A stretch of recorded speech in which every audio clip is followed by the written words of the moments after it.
What up, friends? Oh, I'm on the wrong thing. I wanted to do just me. There we go. Hi. So I am going to be working on my remix app. I'm just rewriting kentcdodds.com to be remixed entirely. If you're hoping to see something that looks nice or whatever, you're not going to see that. There's a lot of rough edges.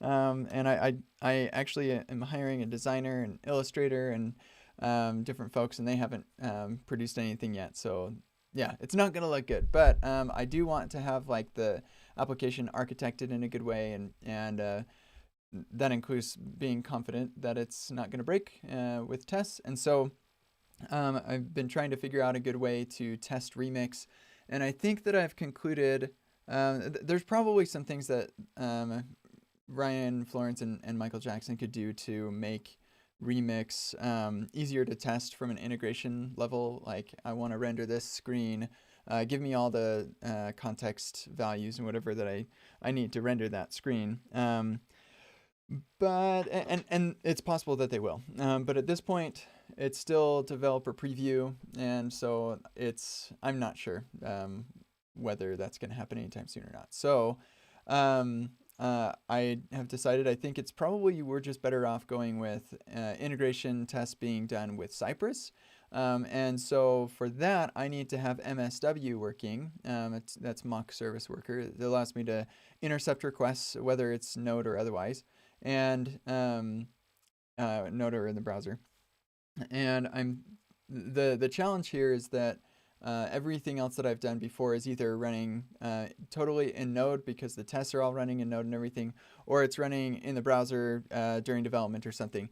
With Remix, it's a little bit different because yes, I'm making network requests for my getting like client side routing and getting data and stuff, but I also like the actual integration with third-party APIs and different things like that. That's all happening on the back end in Remix. And so what I need to do is I don't want to have MSW running on the client. I actually do want to have my server running, and I want to hit those loaders to those Remix loaders. But I want to take any APIs that the Remix loaders are hitting and intercept those. And so I need MSW running on my Node server when I'm running the tests. I don't think this is going to be a huge challenge. That part is going to be pretty straightforward, I believe. It's an unknown, but it is going to be pretty straightforward. Most of the time for this live stream will probably be writing the server handlers for things. Another interesting thing about this is mostly what I'm working on right now is the blog. I do have like my contact form, and that actually works. And so I may do some of that stuff, like some MSW server request handlers with that. But one interesting thing right now is the way my blog currently works, kentcdodds.com, it's a Gatsby blog, and all of the MDX files and images and everything are in the blog or in the source code. And when I build my Gatsby site, it builds all of those. And so my Gatsby site takes like 16 minutes to build or something like that, and I hate it. And it also means if I need to make a little typo, it's 16 minutes away for getting that typo updated, which I also don't like. And so with Remix, I'm taking a different approach, and I'm having the loaders go and hit the GitHub API asynchronously to just go grab that that content. And so that means I am grabbing it on demand. And so if I make a typo update, all I have to do is invalidate the CDN cache, and all of a sudden people are getting the latest stuff. So there's some work that needs to be done as far as caching is concerned. But right now that's working, where if you hit one of the blog posts, it goes and grabs that that blog post content and stuff. So anyway, it's pretty cool, actually. I'm really happy with that. But the problem with that is now I can't work on blog posts locally and just work on that myself without being connected to the internet or whatever, which is annoying. And so when I'm in development mode, I actually read all of the blog posts from the file system. It's in the same repo. And then when I'm in production, I read it from the GitHub API. And that's working right now. But the change that I think I'm going to make is once I have MSW working, I think I can actually just hit the GitHub API all the time, Yeah, and then just focus on um, using MSW to send the or to intercept those requests and go to the file system when we're in development. So anyway, plenty of stuff to work on. It's going to be cool. And yeah, I just noticed somebody's here in Discord and they're sharing their screen or something. Oh, they're gone now. um, so yeah, that's what we're working on. So let me get rid of this. Yeah,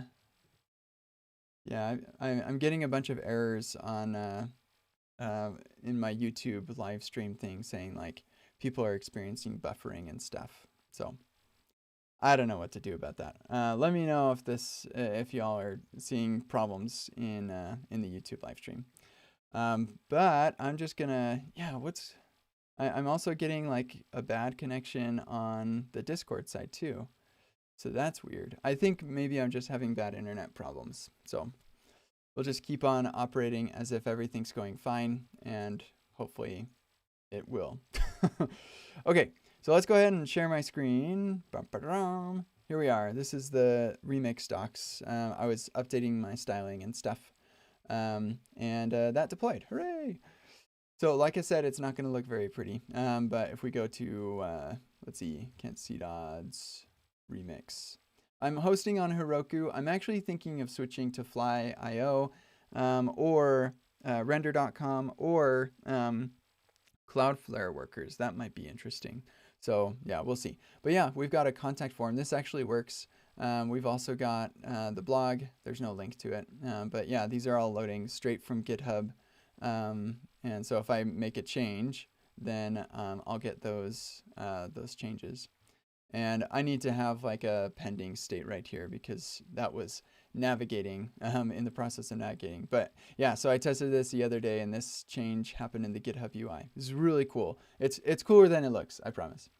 Okay, so I already installed MSW, so what I need to do is create my mocks, my server handlers.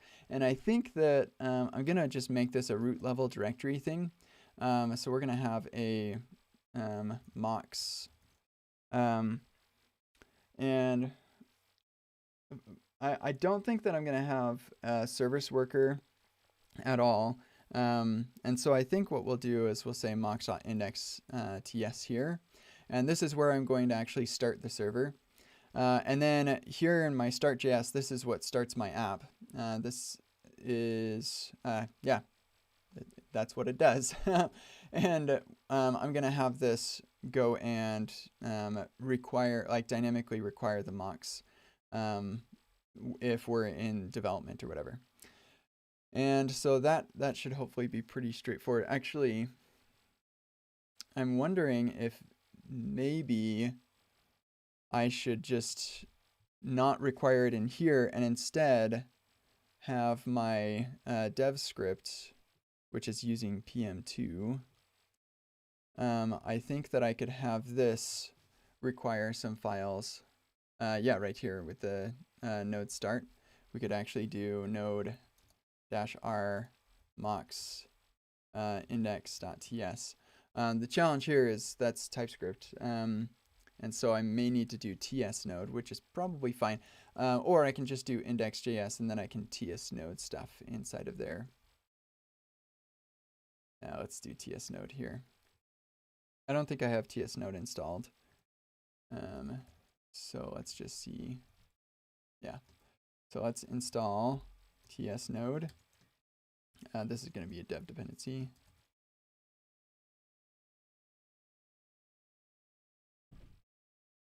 Yeah, okay, so that'll grab the index TS here.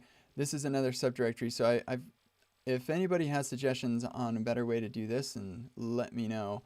But I pretty much have to have this a TS config in each one of these and an ESLint RC to configure my parser to use that TS config. Super annoying, I hate it, but I think that's the only way that I can make this work. So that I can have the biggest reason that I need to do this instead of just using the root is because my tsconfig here sets the base URL so I can import stuff like from the app directory as if it's like a node modules thing. Yeah, it's hard to explain. But anyway, yeah, for example, I can import types, and that'll resolve to that types file. I think I'm going to look into how I'm doing that and maybe do it a little differently. So, okay. So, because I added that though, I'm going to come over to my tsconfig here, and we're going to just add another for mocks. So that way I get that like the TypeScript checking in there when I do my type check script. Okay, cool. So now we have TS node. I'm pretty sure that we should be good now. And I can console log yo world. And here, actually, I just realized we want this to happen with Cypress as well. And so my end-to-end tests, oh, it's going to run dev for that. But then this one runs the start script. Yeah. Here, let's do start mocks. So it'll be just like node start, except we'll do ts node require the mocks, and then we'll do start JS. And then this can do start mocks. Pretty sure that'll all work, but yeah, we shall see. I feel like, yeah, and I won't need this anymore either, because the start will be prod. Yeah. Okay, cool. So I think that'll work. Let's just make sure that it does. I have nrd alias to npm run dev, and every time I write it, I think nerd. That's what I read in my head, or what I say in my head when I type that. It's funny. Okay, so we did not get. You what? I actually wrote up some of the similar aliases myself, except for PNPM. So I have like PRD and like PRB. So I think perb and purd. Nice. That's funny. Yeah, so it looks like I'm not we're not getting that log, which is unexpected. So let's figure out what we did wrong here. Maybe TS node doesn't have the -r flag. I thought that it would. I kind of assumed, yeah, it does. Require node module before execution. Uh-huh.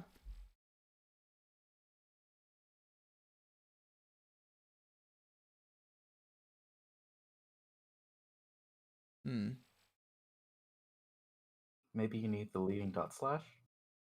Oh, it's possible. I feel like it would say, hey, yo, that's not going to work. Yeah, maybe. Let's just run it by itself. Yo, world. All right. Interesting. So potentially we just, it's possible that the standard out is getting ignored or something. So let's do something else. Throw new error. Oh no.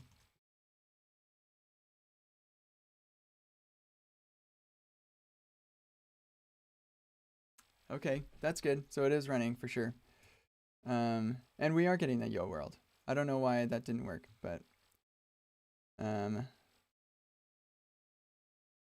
there it is. Yo world. Awesome. Okay, cool. So now what's really nice about this is that like currently I am checking whether the node environment is production and doing something different based on that. And I don't like doing that. So for example, if we go to, yeah, the post server right here. So when we say, hey, let me get all the posts, then we check the node env, and if it's production, then we get it from GitHub. If it's not, then we get it from the file system. I'd rather just say we get all the posts exactly the same way, and then we just intercept all of the requests that are made to get those posts, and we return the values from the file system. Maybe like a tiny bit more complicated, but it simplifies my app code And yeah, and that's all that actually matters is what actually is running. So um, what did I do? I don't know. Okay, sweet. So now let's import our stuff from MSW. We're gonna need let's see, rest, and you know what? I just let's go to um, yeah, the bookshelf maybe. I pretty much only ever write something once, and then I forget how to do it. Um, Unless I am teaching that actively, then I get muscle memory. But yeah, I pretty much only learned how to do something once. So here we've got our test. Here we go. Test details. Actually, we're going to look at our server and test server right here. That's pretty much what we want to do right there.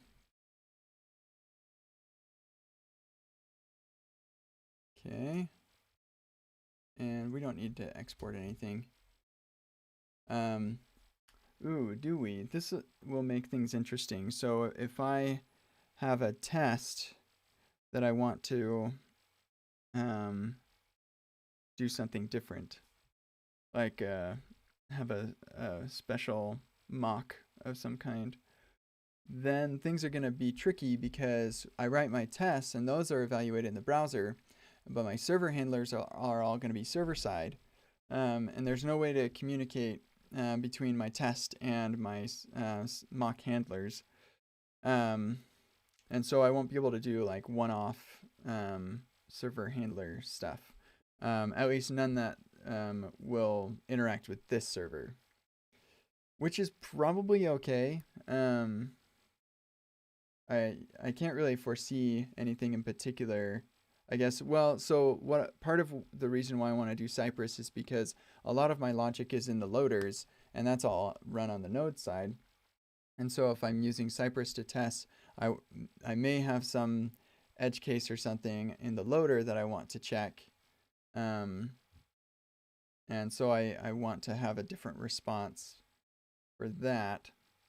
We're gonna have to come up with some creative solution for that, because I know that there's a way to have a Cypress test execute some code. I think it's like sci.exec or something that would execute on the server side. And so potentially there's a communication point, but I don't know how to like say, hey, call this function over here. So like we may have to do some interesting things to make this work. But yeah, that's why this is so fun. So we get to do all this stuff. So okay, I'm not gonna make a bunch of files and stuff until I know that I need to. So we'll just get rid of this, and we'll say our handlers are that, and we'll say rest. Oh, actually, you know what? I do want to configure it so that we get warnings. Start. Where's my server? I think maybe it's in here. Nope. Oh, maybe it's my before or setup tests. That's where it is. This is what I want. Yeah, okay. I thought I'd need that server. This doesn't actually start intercepting until I say listen. Yeah, and then I think we're probably fine without the close. Unless, yeah, I guess it'd be like an on exit or whatever on sig term. Yeah, let's see. Node process on sig term.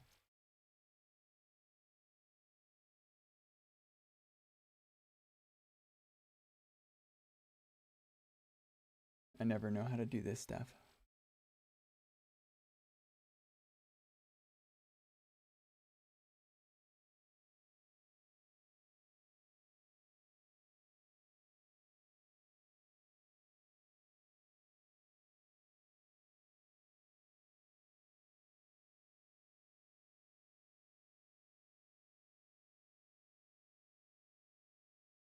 Okay. And we'll just do, oh, that's convenient. Thank you.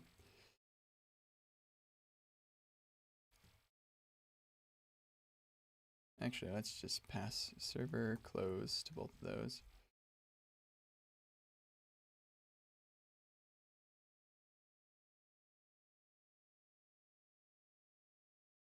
Okay, cool. And this is complaining because that array is wrong, because I don't actually have anything yet. So, okay, let's get it started. And on unhandled request is error. This is what I want. I want to know about every request that's made. I want to be able to develop the entire thing 100% offline. And so that means we need every request that we make to be mocked. Yeah, so when MSW is running, we want every request to be mocked. And maybe in the future, I'd be like, I want to mock some, but not others, or something like that. Then we could add some fanciness to make that work. But this is where we're going to be for now. So coming over here on a blog post, SIG. I don't know what SIG stands for. What does SIG stand for in SIG term?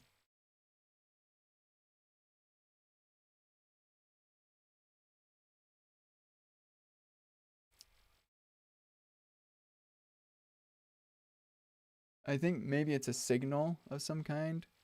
Like, here's a signal, we're going to terminate, or something. Yeah, signals sent to the program. So that's fun.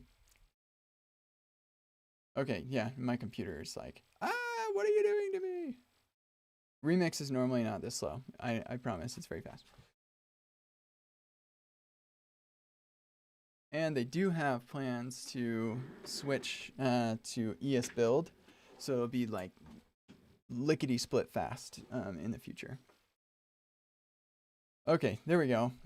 So I was expecting to get some errors, but I just realized that I have that logic in here that in my get post right here. So it actually didn't make any requests. So we just basically need this to be this. And when we're getting a specific post, or yeah, getting a specific post here.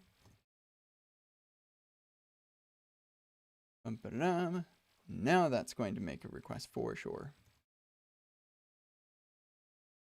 Uh-oh.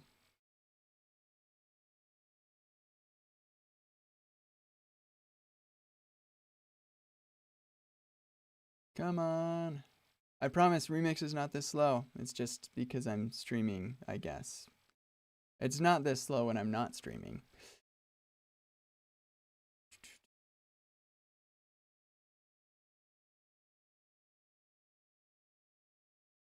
What is this? Oh, yes, this is expected. Good. All right, so we've got a bunch of errors here for getting a bunch of stuff. Now, this is going to be interesting because I make requests for the files using the SHA, but I also get the SHA from the GitHub API, so I can just make up my own and respond. So I think this will still work. I thought this was hilarious. So when you download a file from GitHub, you get data back, and that data has a content, but it's encoded using one of various encoders. So here, and actually these are the possible values, I suppose. The only one I've ever seen is UTF-8 coming back from the GitHub API. And so, yeah, it has data.content and data.encoding. But because the data encoding type is not properly provided, I have to, all that it knows is that it's a string. So if I pass that string to buffer.from, it complains because it needs to be one of these. And so I said, okay, well, we're going to take this thing that I'm going to pass as the second argument to buffer.from, and we're going to get the type of buffer.from's first parameter, and we're going to just assign it to that so that it makes it work. I just think that's funny. Okay, anyway, so we're gonna come over here. Let's just get rid of some more stuff. Okay, so we've got a bunch of things. A GET request to this URL, rest.get, rec, res, and context. Okay, and say owner, repo, path.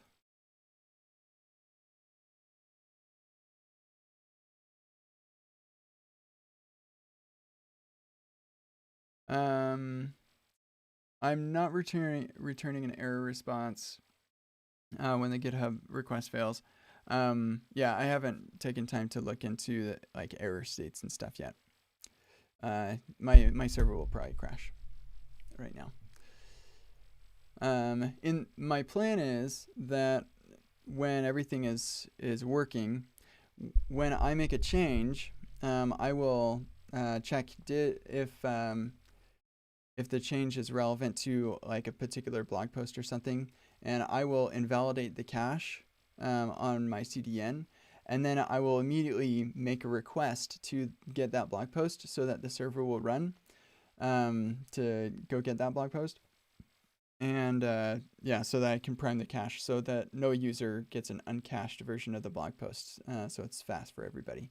And so I think that if I do like before invalidating the cache, if I say let's just double check that this, or like with the Cypress test or something, let's just go load that post, and that way we run that GitHub code for that particular post.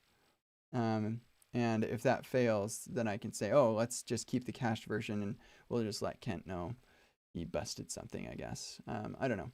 There would be some opportunities there to. And actually, another interesting thing is Ryan and Michael shared a little snippet of like 3 or 4 lines of code using some apt-get module. I don't know what it was. I can't remember. I think it was like wget.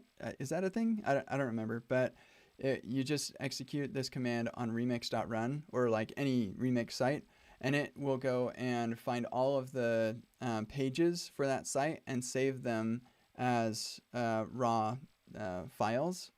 And so you can actually use that to do server or static site generation with Remix, if that was a thing that you wanted to do, which I thought was kind of interesting. So like a big thing that people are worried about, or the biggest reasonable reason that I hear from people about why they like static site generation is because all of the code execution happens, or like any server-side code execution happens at build time, and then everything else is client-side, where it's the Wild West, and it doesn't matter whether your server rendered or not, you're still in a world of hurt there. But at least you can get rid of the server-side code execution by just doing it all at build time.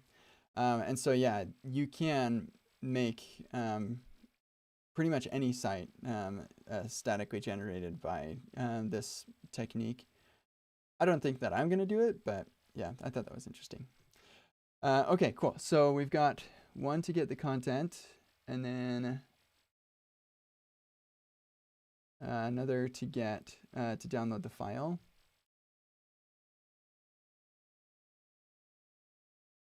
And so this is going to be our owner and repo, and then SHA.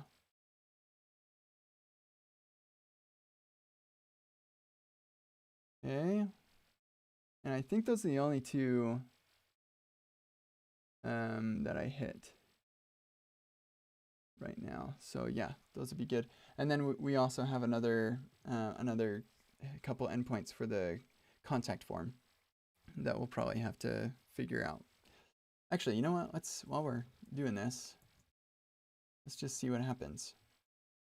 So fill in with this stuff. This is a test. Wow, who the heck designed this piece of not good looking code? I was, site thing. Not really great design here, folks. That wouldn't be a very nice thing to actually say to somebody, but I'm sending this to myself, so. Bum-ba-da-dum, hooray! And where did my email thing go? Let's make sure that it actually was successful. I'm pretty sure it was. But that will hopefully, yeah, huh, interesting. There was no intercepted network request for that. Huh.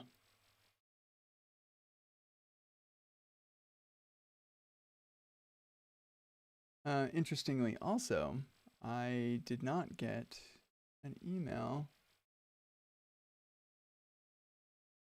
I'll have to look into that later, but maybe that's why I didn't get a network request.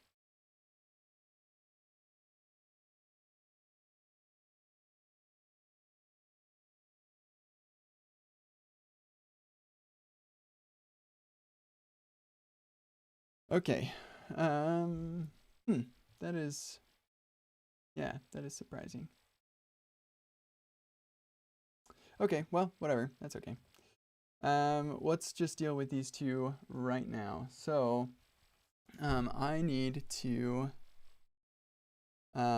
it's easy for me to convert a path to the, like contents of the file on disk. It's, the tricky part will be knowing what SHA to provide. I think I could maybe make just a hash of the file. Is that what a SHA is? I'm pretty sure that's what a SHA is. SHA, GitHub, SHA, hash of file. I'm pretty sure that's, yeah.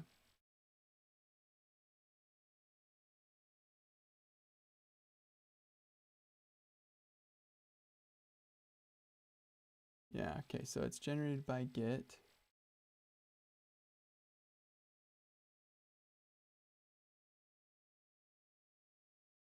Concatenating a header in the form of yada yada.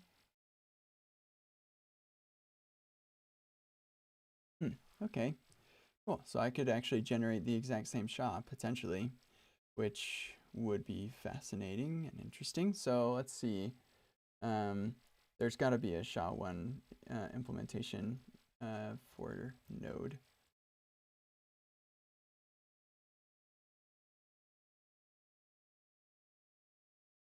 Six years ago.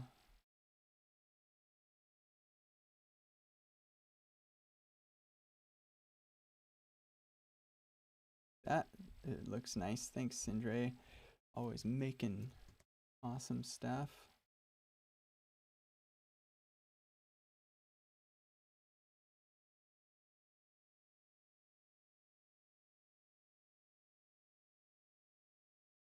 Well, oh, sweet. I can specify an algorithm.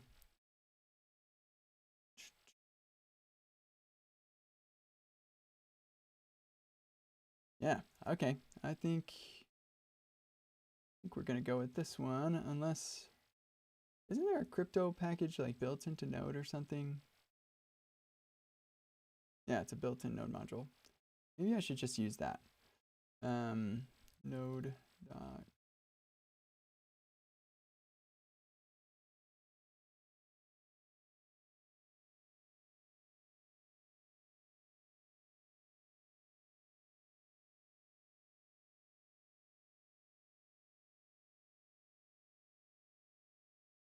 Oh yeah, that's why I shouldn't, because their API makes no sense unless I guess you're a crypto person. I don't know. That's why you all use this. We're gonna just go with this.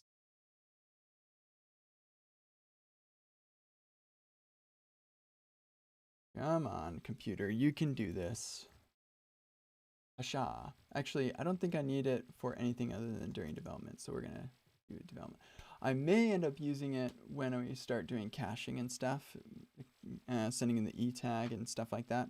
So I probably should just install it as regular dep, but in fact, it's very likely, quite possible with this many downloads that I already have it installed anyway. But yeah, we'll just go with this. So,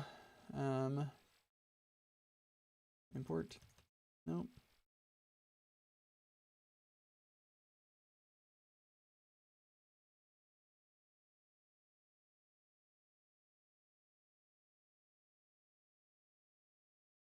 And this fine fellow person.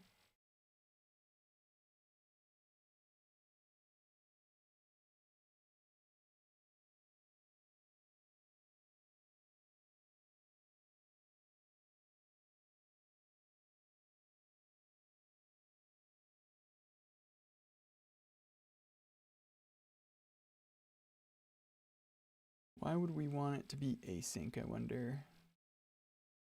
Scam likely. Hung up.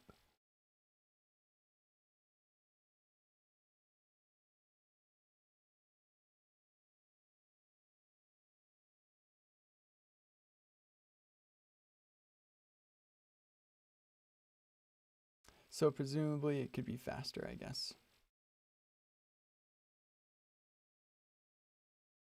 All right, well, whatever. Doesn't make a difference to us because we have async. Oh, wait.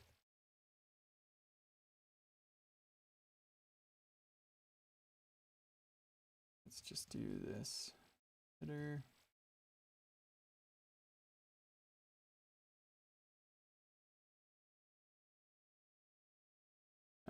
Okay, so it's byte size, huh?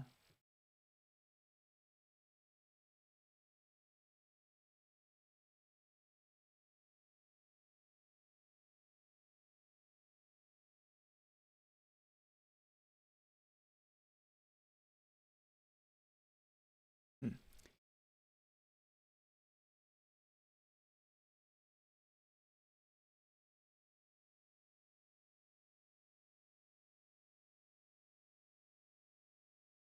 Okay.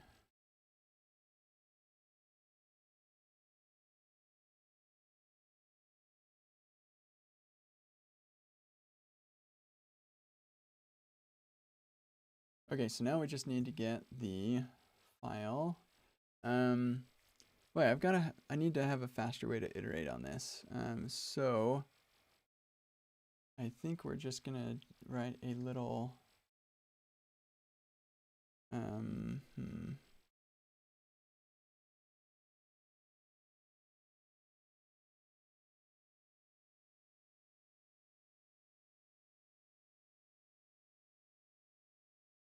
Yeah, there's just a quick thing here.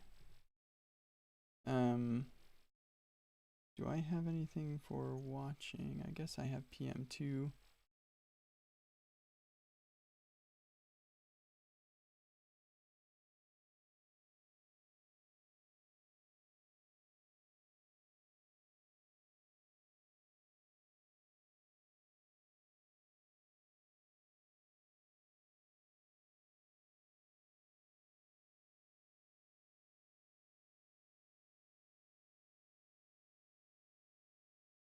Uh,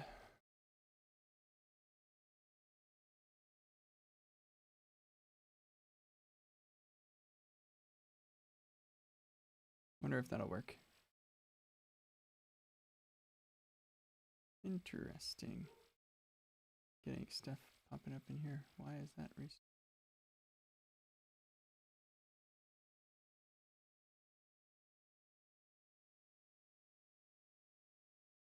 Huh. Let's close that. Maybe they were affecting each other.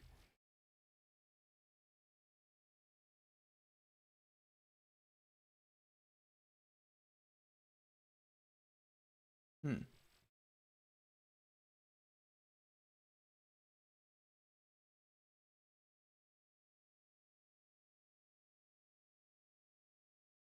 Yeah, that's no good. Need to, normally I'd use like NodeMon or something, but I'm using PM2 in here and I don't know how to use this thing.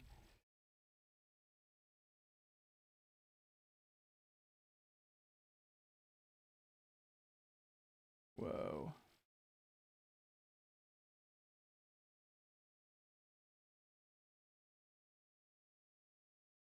Huh. Okay. em2 dev script.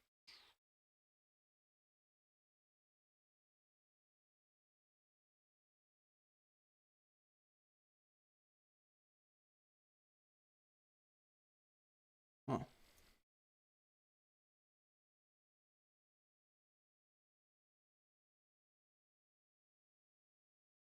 See if it wouldn't just restart over and over again. Yeah. em2 restarting over and over. Maybe I've got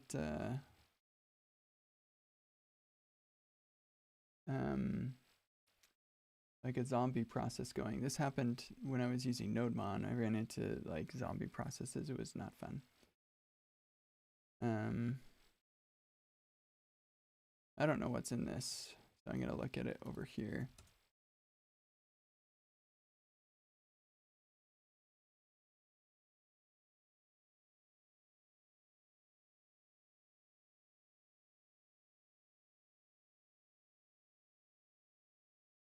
Let's see, PM2 list running processes. PM2 will spawn a process in a totally different thread, and so it doesn't matter if I shut this terminal down or anything, because it just will continue to live on forever. So let's just see what this has to say. PM2 list. This makes sense. Okay, so I don't have anything running, so that's good. PM2 dev restarting forever. Keeps restarting.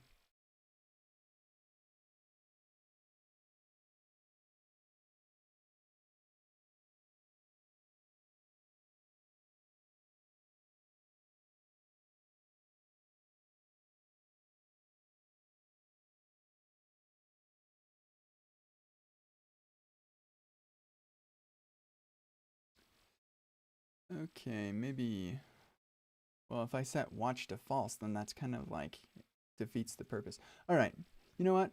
Who cares? We're not going to do that. We'll just do ts node mox temp ignored. That is a sufficient workflow for what I'm doing right now. Okay, so now let's do a ts so I can do imports and whatnot.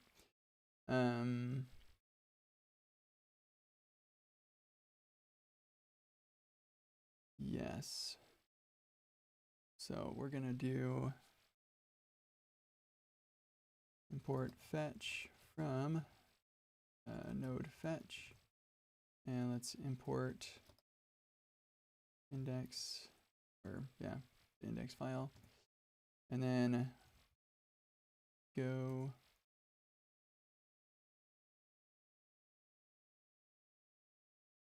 fetch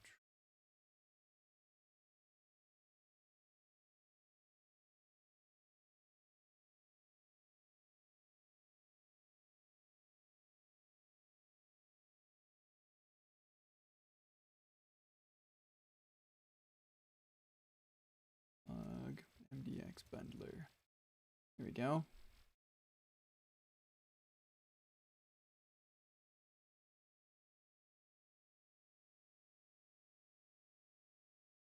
Okay.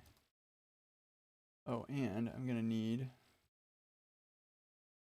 to load in this because I want to. Oh no, not that. I want this. There we go.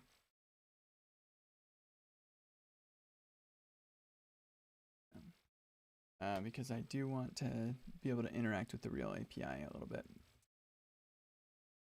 So this means, let's actually just grab this too.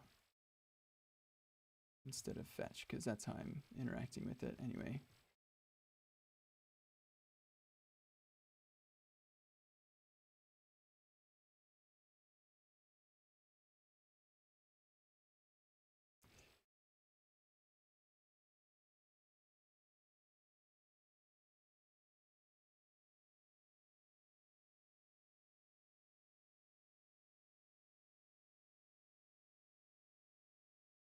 Okay, cool. So now, actually, if I don't do that import, then this should actually hit the real API. Oh, whoops. The TS, here we go. Whoa, that's slow. Okay, there we go. Maybe it was the API. There we go. So this is the shape of the thing that I need to return from my mock.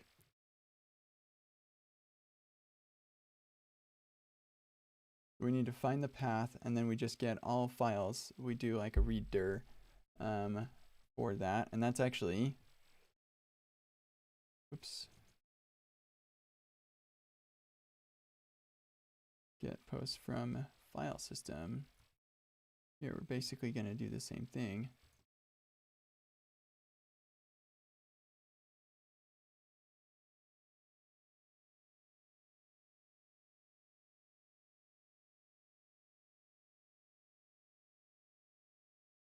Okay.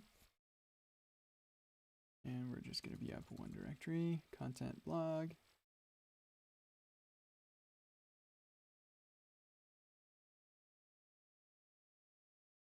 Discovered that the index MDX file in the MDX bundler folder. You're talking about in the contents here. Blog, MDX bundler. So it's importing, oh, you're right. Huh, why am I not getting a compilation error? That's weird. Huh, I would expect MDX to complain about that. We'll have to figure that out later. Thanks for pointing that out. I guess in a normal blog post, I'd observe that like, hey, wait, that's not, yeah, I don't know, that's weird. Okay, so I've got my directory, and actually, we just want this directory because here we're gonna get the contents of everything starting from the root. And so then we'll get our const path is from rec params. And yeah, actually, let's just do path right there. That'll work.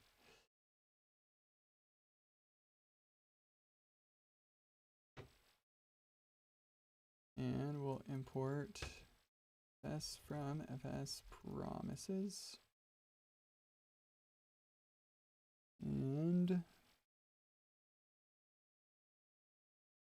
map all those. Let's grab our isdir utility here.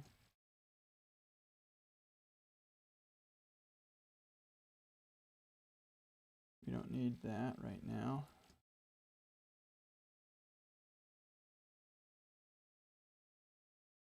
And actually, this is going to be the file name, because this is not necessarily all of the posts. This could be a folder within that.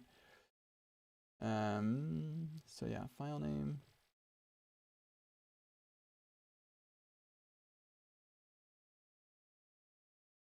Okay.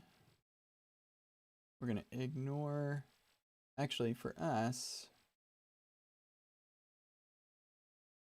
we don't care about whether like anything. We're just going to send back all the files, and then our business logic will take care of that. So path, join full path. Oh, right. Yeah, we don't care about that. Or this.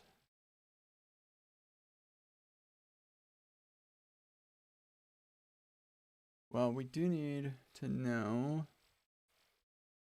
Let's see. Yeah, we don't need to give it the contents. We need to generate the SHA though. And that with that we need to know the contents.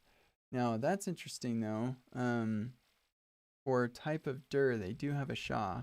So I wonder how they generate a SHA for a directory.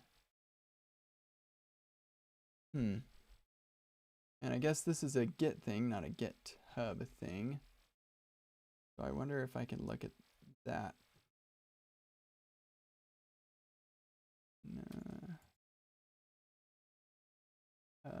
Objects. Yeah, sure. Whoa. Yeah, okay, maybe, probably not.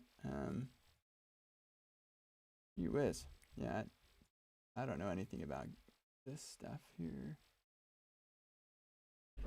Refs. Probably, no, I think that's like branches and stuff. All right, whatever. I'm not going to worry about that. Let's see if there's a way. Get SHA for file.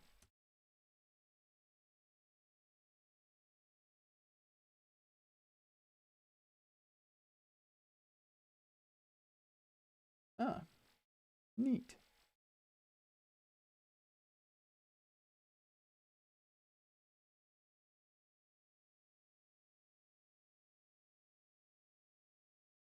Aha, okay, that looks promising. What if we do content log mdx bundler?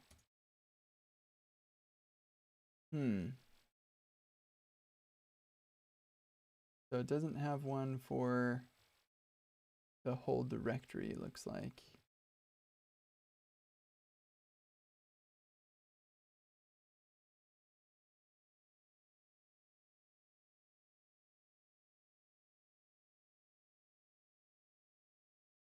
Hash object.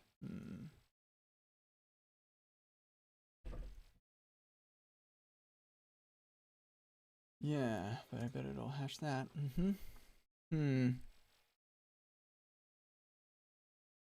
GitHub directory.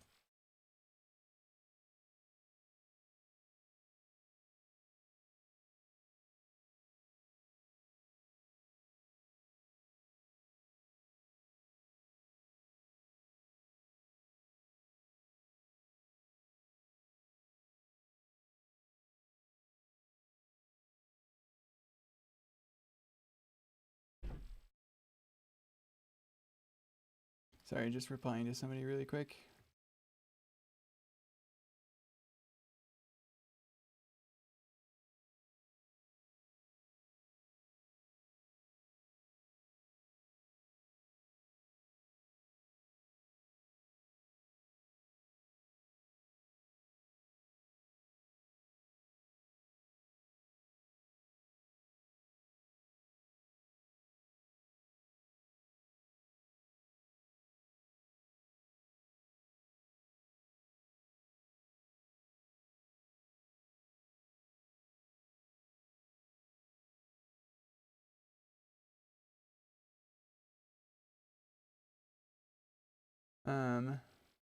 Why do I want to use a SHA instead of getting the latest version of the files?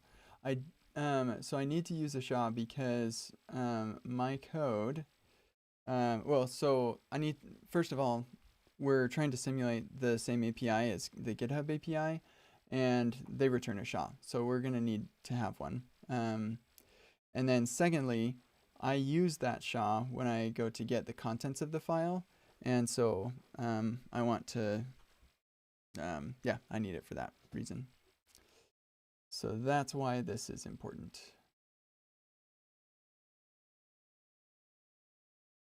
Here we go. Git hash of a directory.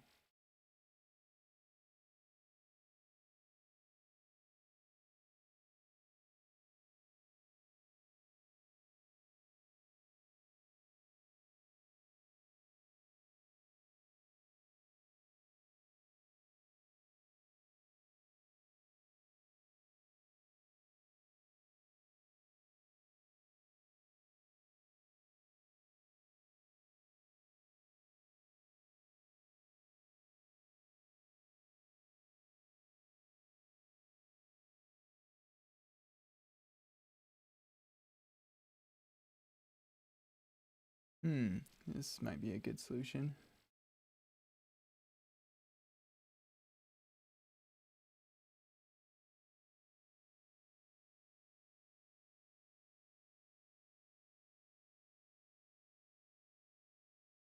Yeah, I think this one's more straightforward.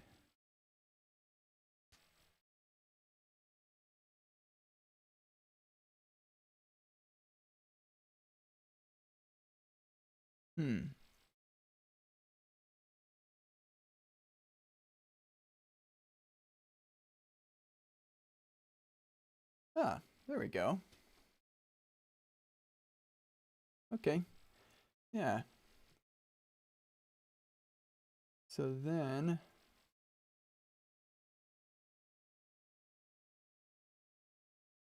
um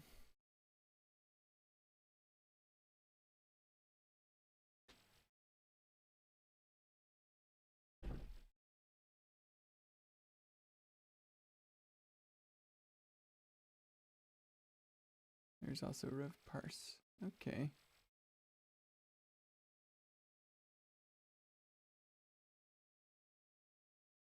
Yeah, okay, this is probably getting closer to where I want right here.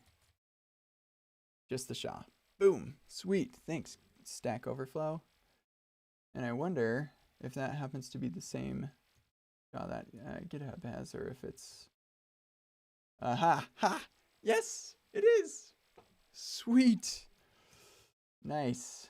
Ah, that's perfect. That's exactly what I need right there. So now I just need to get import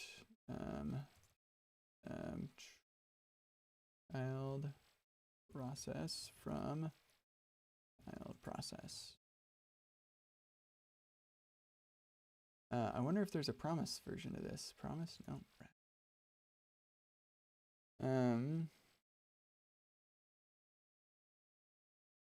Let's see. Yeah, so here we are on each of these.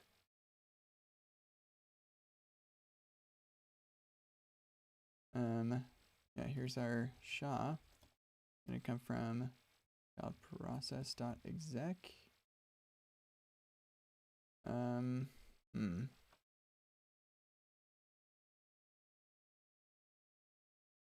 really like to just have exec. Wait, exec, full path, or this.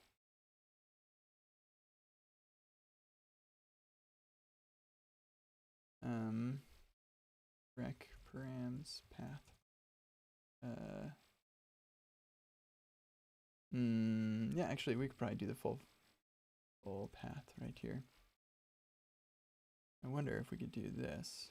Let's do user. Ah, for goodness sake.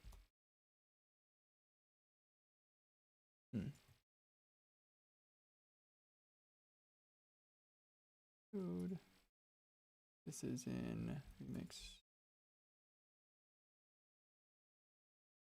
Content. EX bundler. All right. So then, if we do git rev, I'm just worried about somebody were to run this and they had a space in their username or something.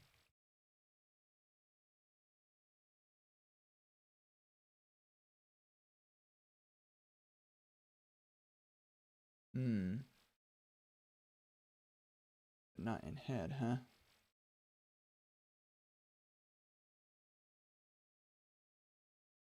Okay, so we can put a quotes around it, but we cannot. We had to get rid of the dir name from the full file path. So,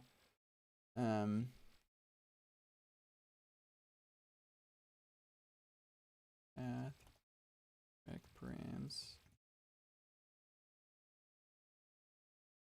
and then this needs to be node path join path and file name. There we go. So that's going to get us our SHA. Okay, so let's make this exec function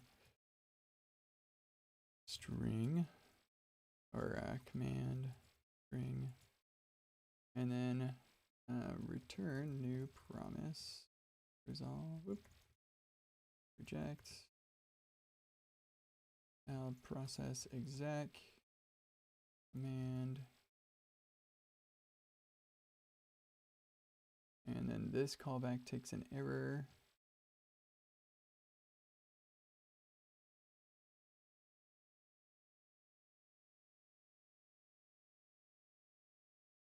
Oh, actually, you don't need to type that.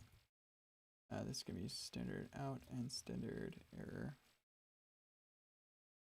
Okay, and if there's an error, then return reject standard error.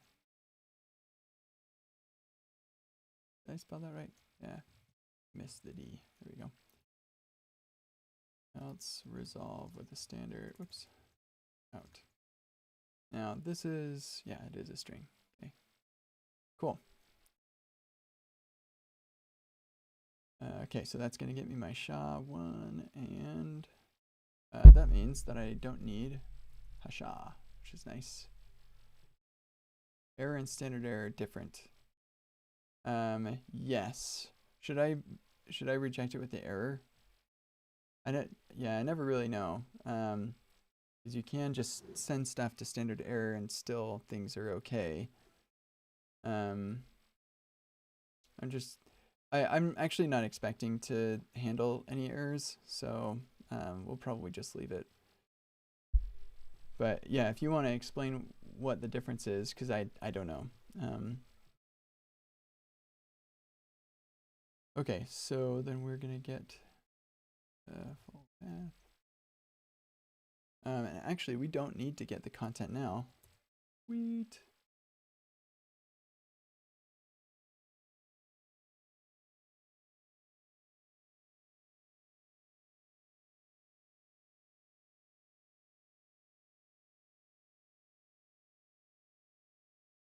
Okay, so this is going to be file name.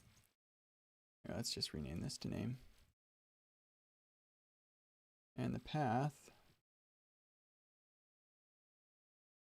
relative path, is going to be node path join path and name.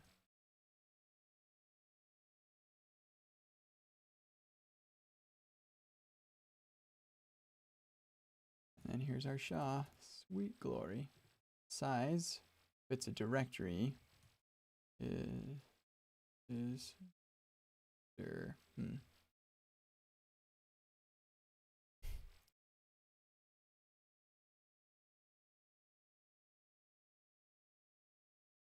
Okay, so if it's a directory, then your size is going to be 0. Otherwise, it'll be the content length. I don't think I need to read it, though, to get the size of the file. Node.js get file size.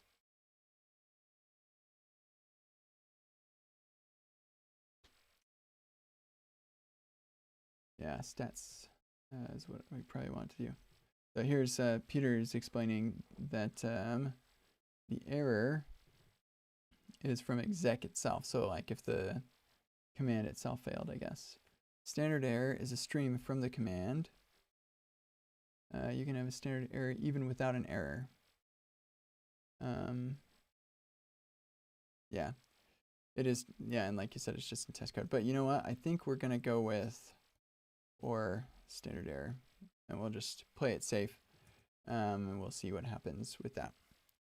Okay, so we want fs stat sync, but not sync actually, I guess, and that will give us back some size. So size is dir 0, otherwise await fs stat on the full file path, and that's going to give us back stats, which going to have size. There we go. Cool, and then URL. So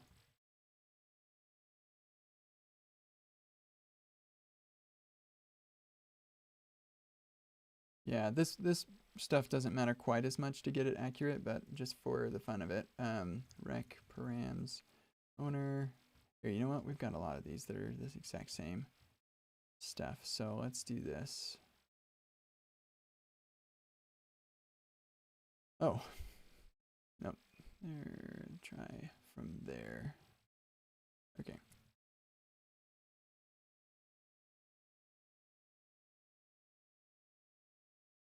Rec params owner.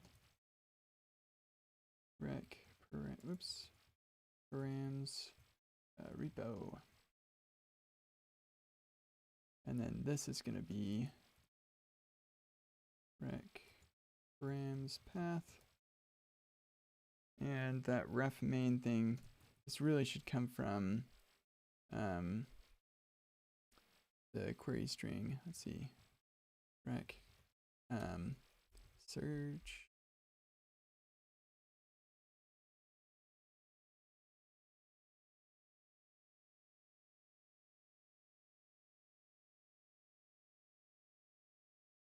URL search params to string.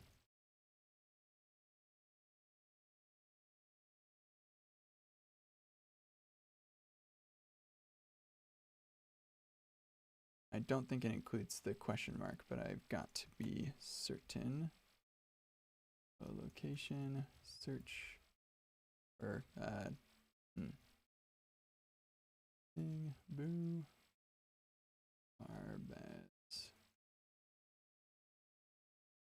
Okay, so new URL on window location to string. Search params to string.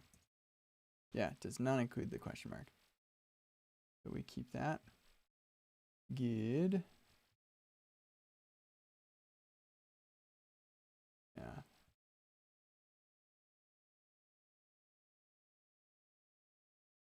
Okay.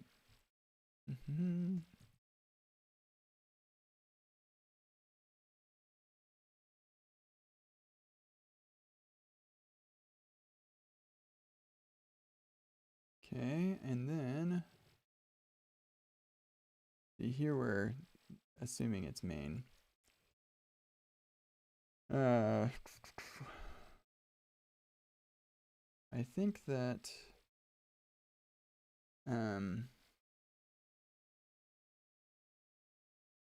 pretty sure.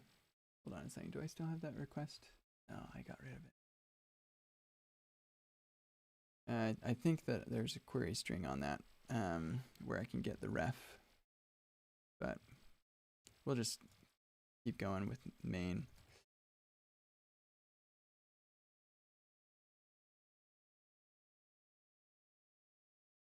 This toString is unnecessary. Okay, and then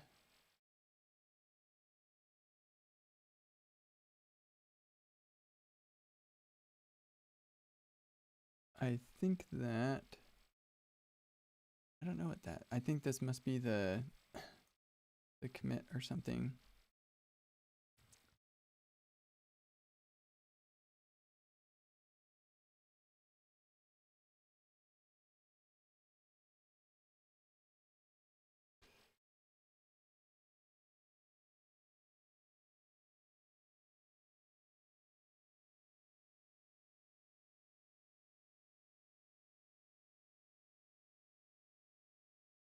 Oh, this is a tree. I think this is the SHA. Here, let's undo all this stuff. Go back to, yeah, it is the SHA. Okay, good. Going back then. Okay, cool. And the type is dir. Otherwise, it's a file. I don't think that there are any other valid types in their API, but it's possible. But I don't think so. Okay, sweet. So then this is going to be, let's do type contents description. What we're going to call this thing. Just a bunch of strings, really what it is.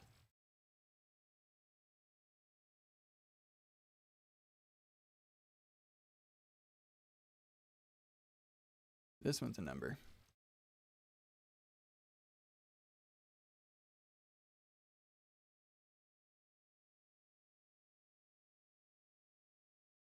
Download URL. I'm guessing that's null or a string.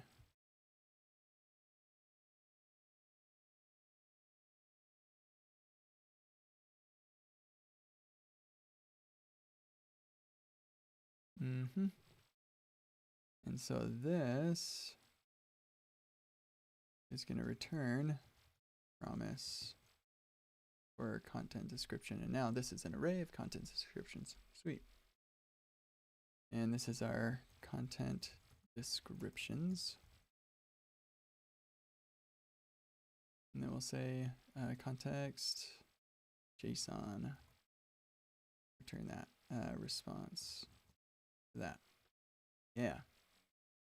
And this is complaining because it's unknown. This is going to return a promise with a string. There we go. Cool. Okay, so then the next thing is when we're trying to download a specific file. So let's come over here.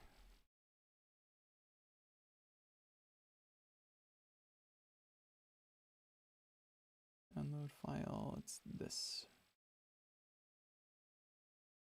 Let's grab all that.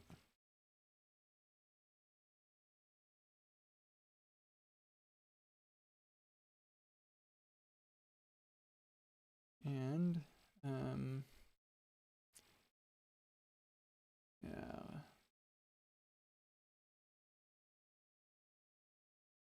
I don't care about any of this. In fact, get rid of all this garbage.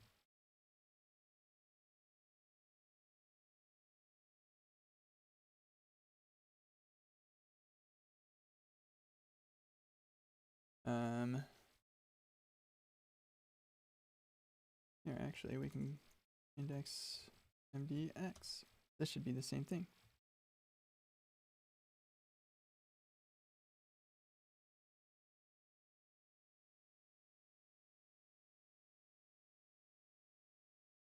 See what happens. It's a pretty small file, so it shouldn't be tons of stuff. There we go. Sweet. And this is content. Here, and actually, we're going to rename this to GitHub content description. Type GitHub content.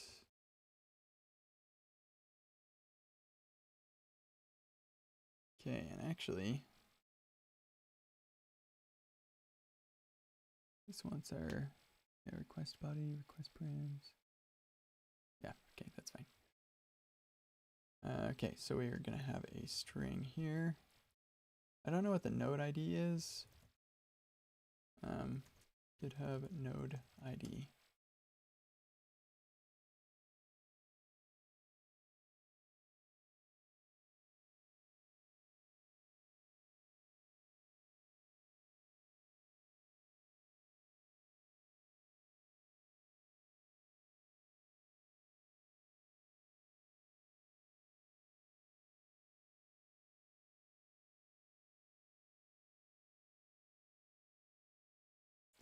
Okay, so I think it's a globally, universally unique ID for resources in all of GitHub, which makes total sense. So we just need to generate something.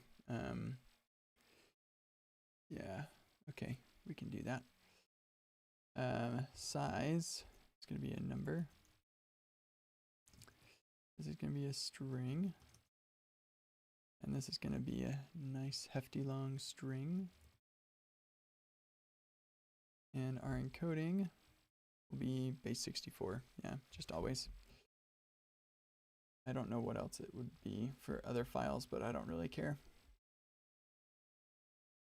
Okay, cool. So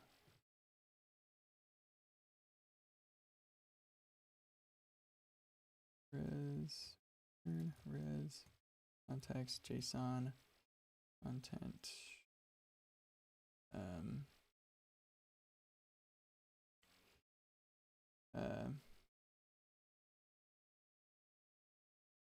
shoot, I'm not sure what to call this. This is a content description. So this is like the actual content, and it has a content property. So resource. Yep, that's what we're gonna call it. I hate it, but that's what we'll call it. Resource is this thing.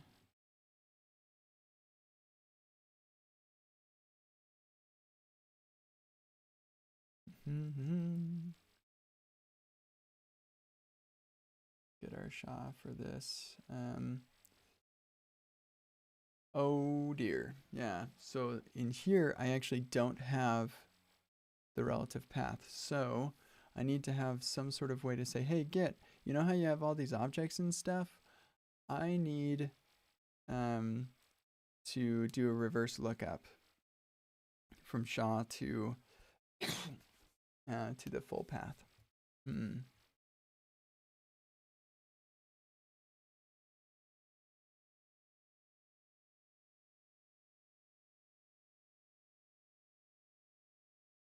Nope.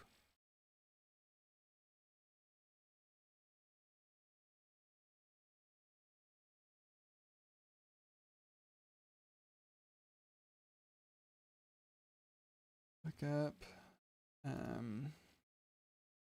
objects by SHA.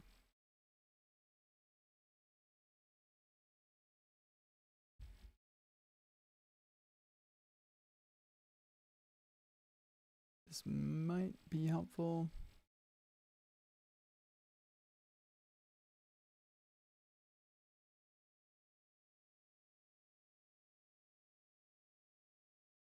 So I could cheat and I could say, this is the SHA for this relative path and put that in a map over here.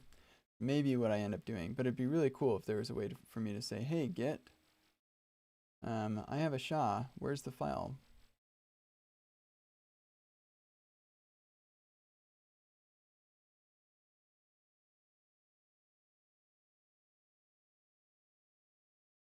see him Maple Leaf, his PC catches fire. Building an Android app, that's fun.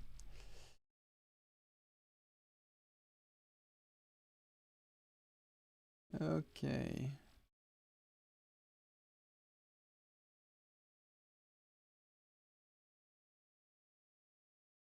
Yeah, I don't think that I'm gonna get...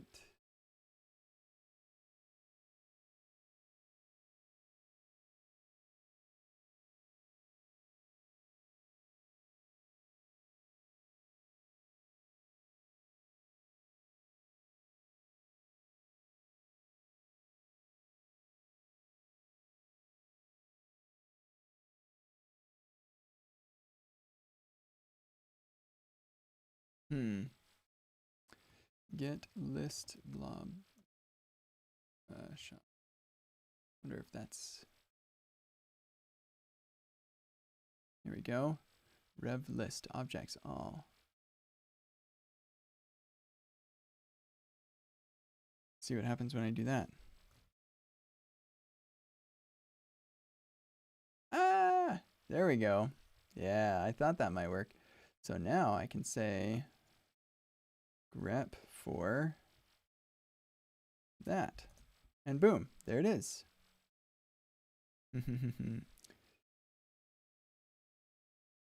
Wonder if I can do this.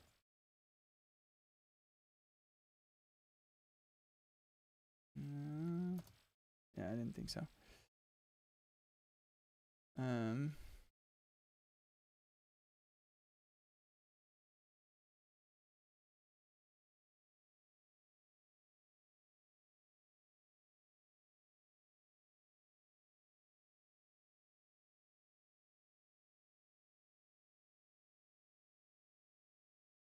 Let's just see what happens when I execute this random command I found on Stack Overflow. No.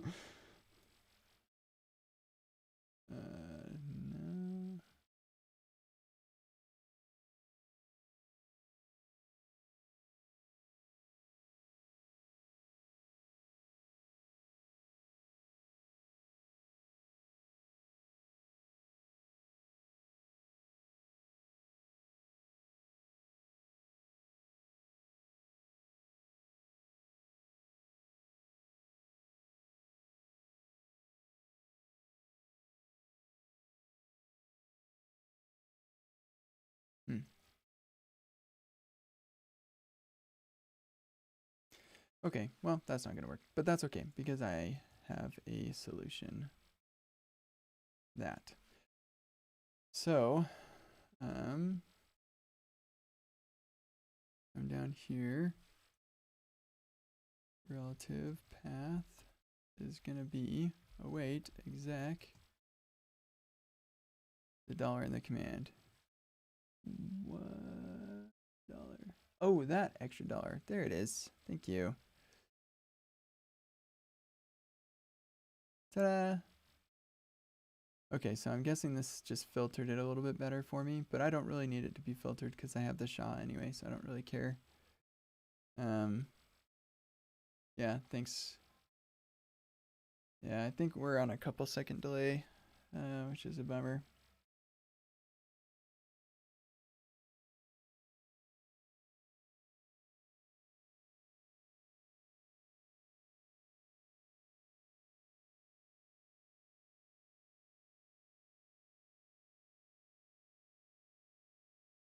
Okie dokie.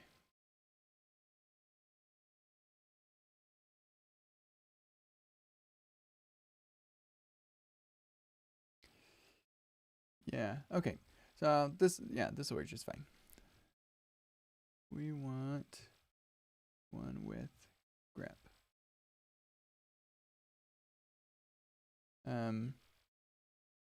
Just thinking somebody running on a running this on a Windows machine will not necessarily have grep. So we'll just get them all. And then we'll say split by, oops, new line. And filter or find the one line starts with rec, or yeah, we'll just get SHA. And then split by space and grab the second index.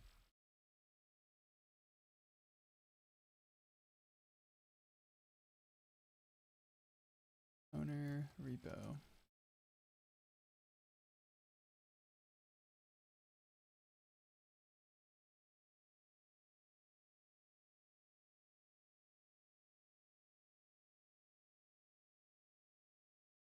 And the node ID is gonna need to be generated. There's gotta be an easy way to do this. I know I've done it before. Probably UUID is what I've used before.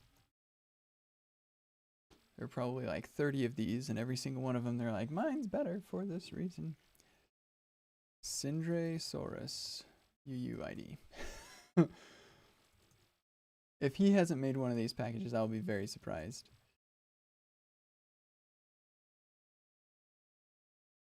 UUID.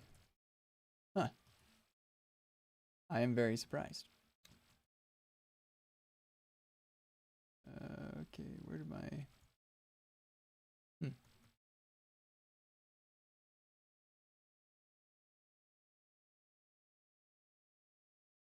Okay.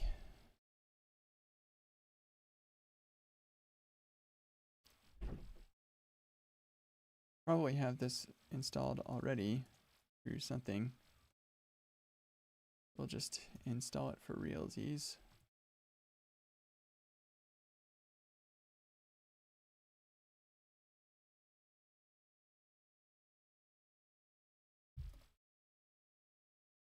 Yep, it's in a bunch of stuff. Okay. There's no way for me to know what GitHub's UUID for these particular objects is going to be. So we just generate it. And I don't think it's going to be a problem that it would be different every time. Yeah, I'd be really surprised if that. Or you know what? Maybe instead, here, let's not do that. We'll just do the SHA.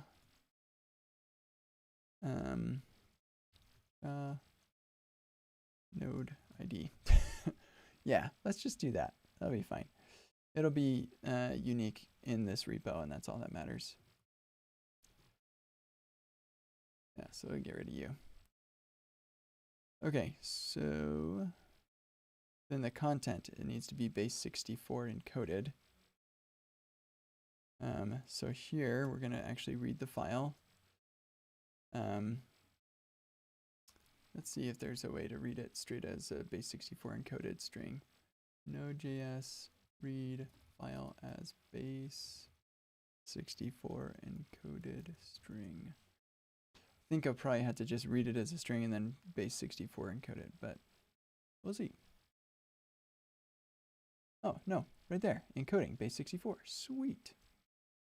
Wait, fs read file, and full path is what we're gonna want. We'll get that in a second. Encoding, base 64, sweet. And you know what? Let's just do this. Make that relationship obvious. Base 64. And our full path. What are you complaining about?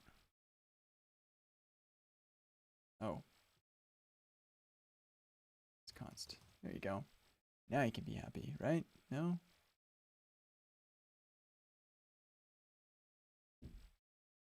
I don't know. We'll figure that out later. Our full path here is going to be in the dir.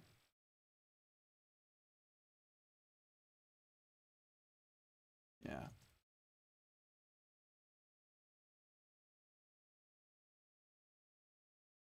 Whoa. Whoops.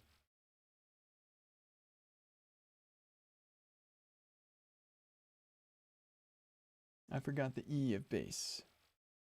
Bum-ba-dum. Thank you, Michelle. Yay. Okay, and that is... Hey, check this out. Now I don't have to give it a name. I didn't like the name resource anyway.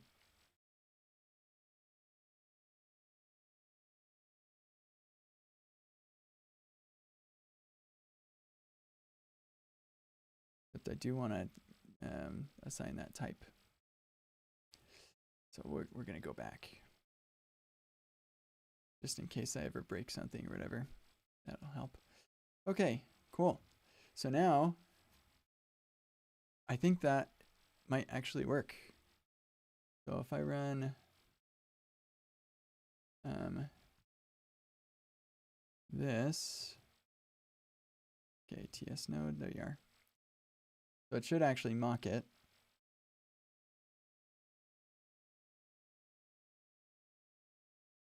Maybe. Bummer.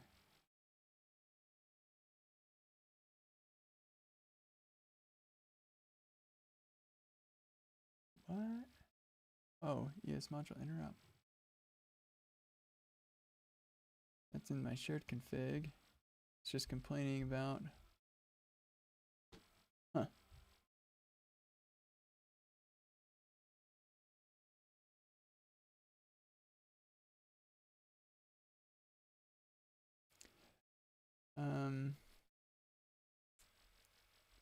You know what? Maybe instead of TS node, I should just use Babel node. I can't remember. I think it's now Babel CLI. And so maybe I don't have that installed. Let's find out really quick. Babel CLI. Babel node.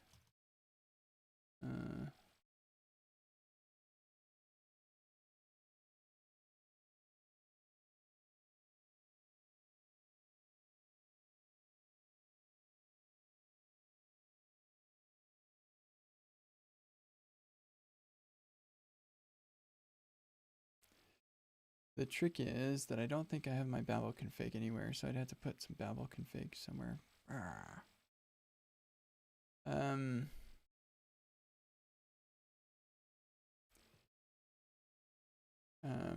Yeah, compile options.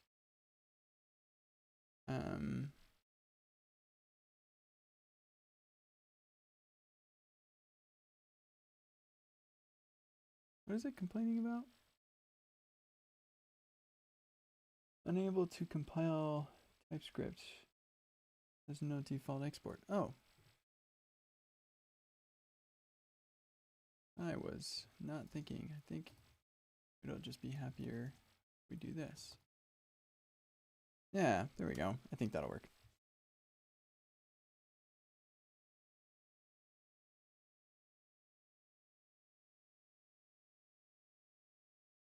Dun, dun, dun, dun. Sweet.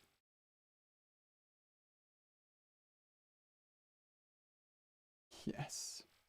Okay, oh, and the size. I need to fix the size. This is going to be, I think it's the length of the base 64 encoded string, so let's find out. Nope.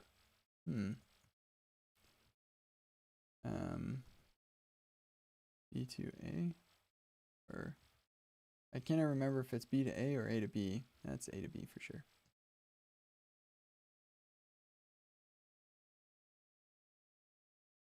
And then dot length of that. Okay.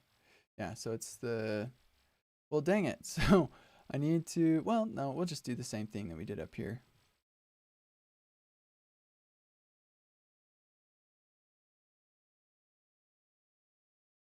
Except we know it's not a directory because you can't even make this call for a directory. So we're good with that. Yeah, we'll just do size. There we go.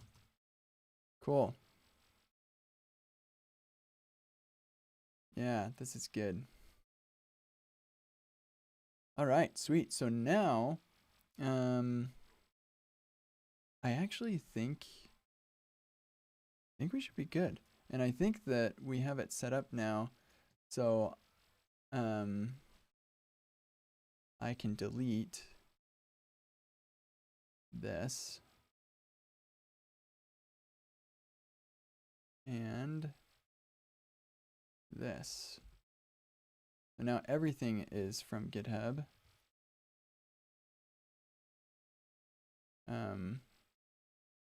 Well, that's going to be interesting. Let's just come down here and we'll grab that and just stick it in place right here. Const files.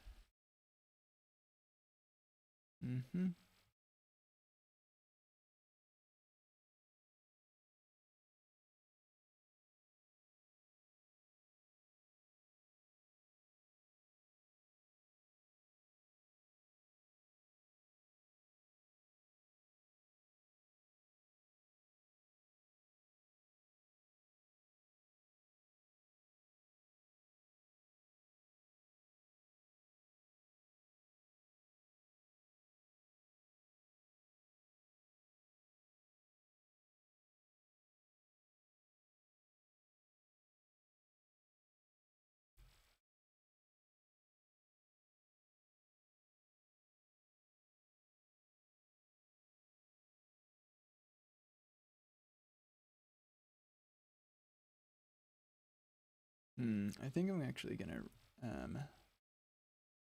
pull this out,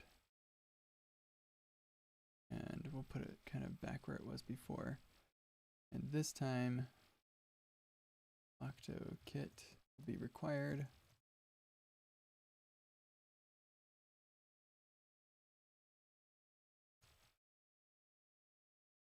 I'll just pass the octokit. And we don't need that anymore. That's nice.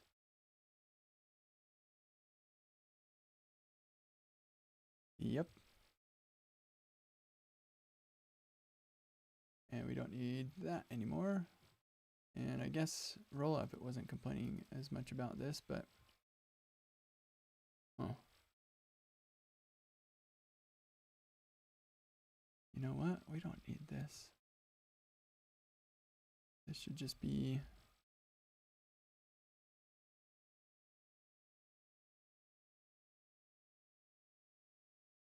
get rid of that. Come on, parser, you can parse this. And get rid of those red squigglies for me. I know we still need sort by. That's still used.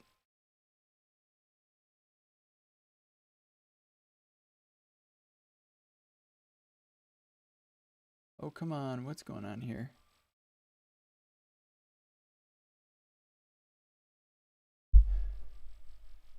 There we go. Cool. Okay. Here's a moment of truth.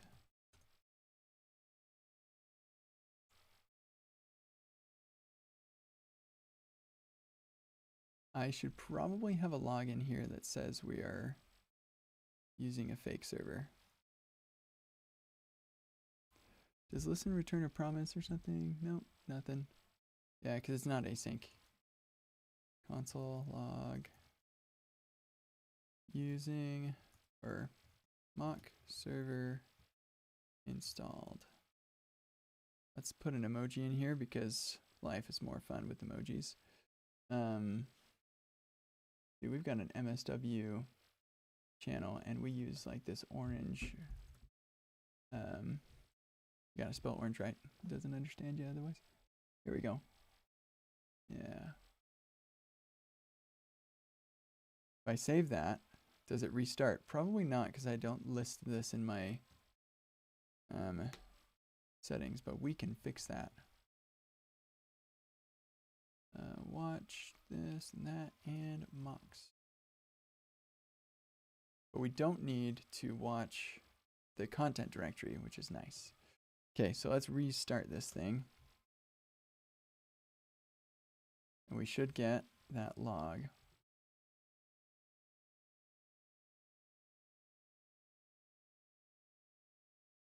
Mock server installed. Dun, dun, dun, dun.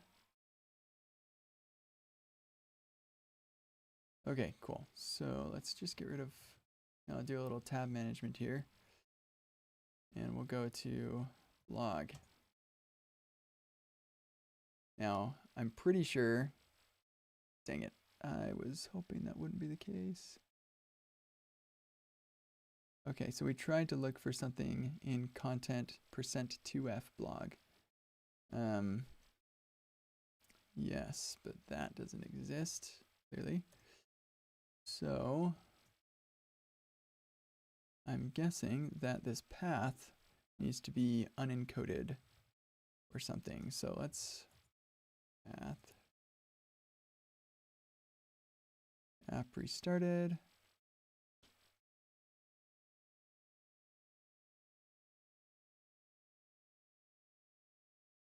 Okay.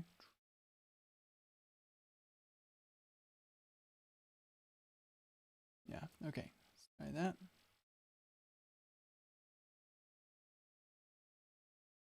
Content %2f blog. All right. So let's do this path. Decode URI component. Pretty sure that's what we need.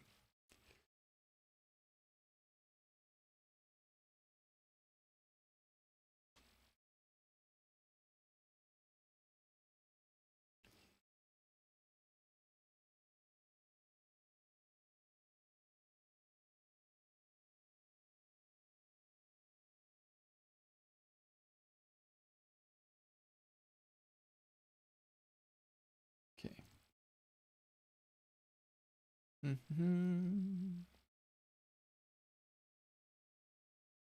Okay. So this time it was this %a thing. Let's figure out what that is. Decode URI component. I guess it's a new line. Huh. URI 0, or what is it? %0a. I doubt we'll be able to get that, but maybe.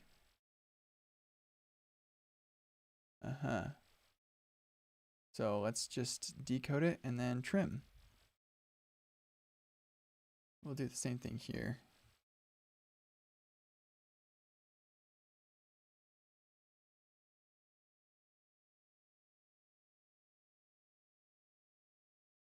Decode URI component trim.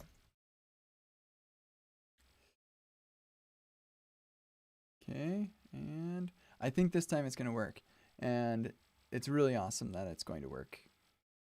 because it means I don't have to do anything in my app code to get everything, all my blogs loading locally. So if I go to MDX Bundler here, changing the GitHub UI, let's go over to MDX Bundler.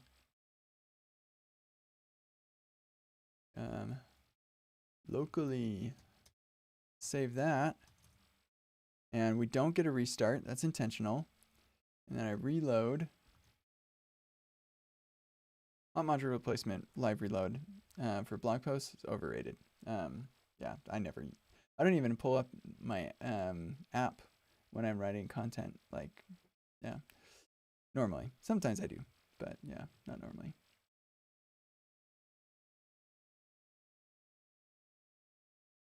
But I probably could make something work.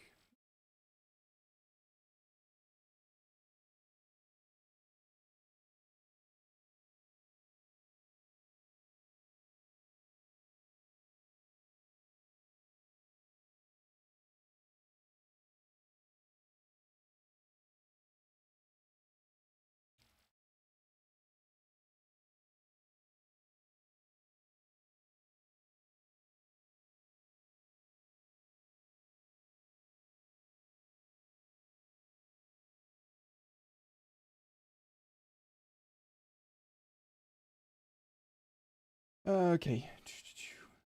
Did not expect server HTML to contain a scripting head. Figure that out. I've seen that before. Boom! Changed locally. Woo!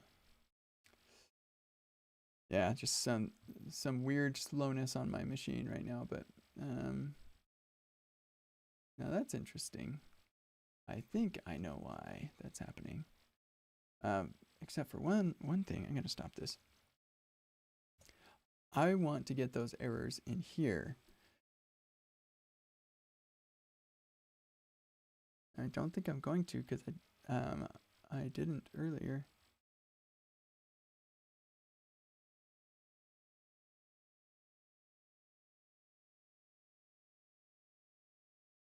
Yeah, that's annoying.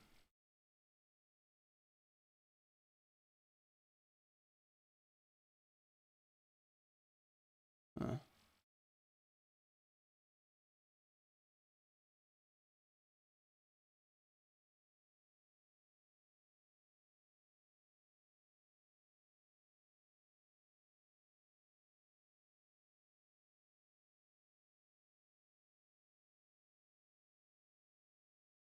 I shouldn't be getting these errors in the first place, so yeah, I'm not sure what's up. Man, it's annoying. I would like to get some errors in my MDX in these files. That would be nice.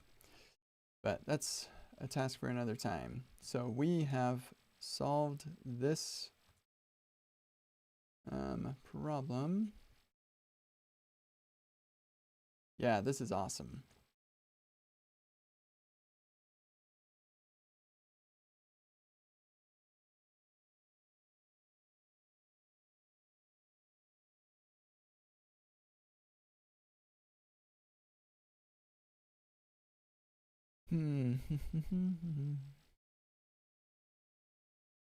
Cool, and I can just keep on adding to these handlers, and then I can move them to different files if I want to later. But yeah, this is so awesome. Yeah, this is sweet. Okay, cool. So I did get an error here.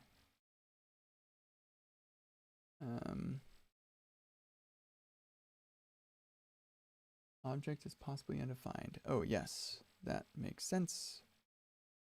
I'm not sure why I'm not getting, my editor is giving me different errors than my TypeScript TSC thing. And that's kind of annoying. I don't like that.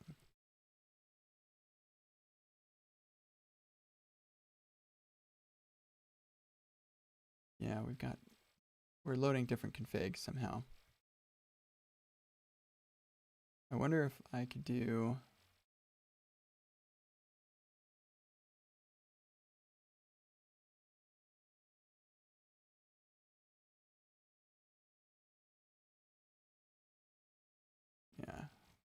wonder if that'll make a difference.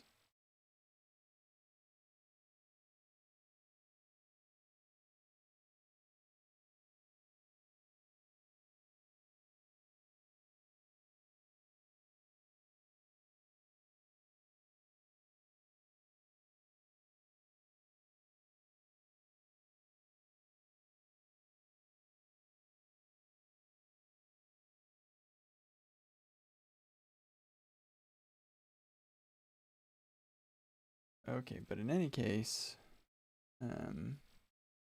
yeah, foo string as 1. Okay, so at least the editor does show. Oh, what? Huh.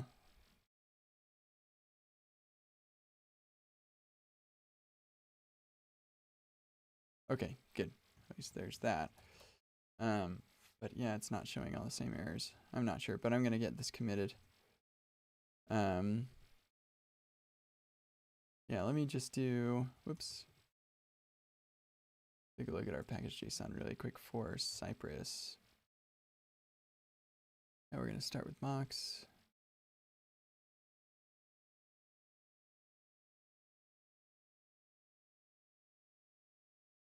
Run prod.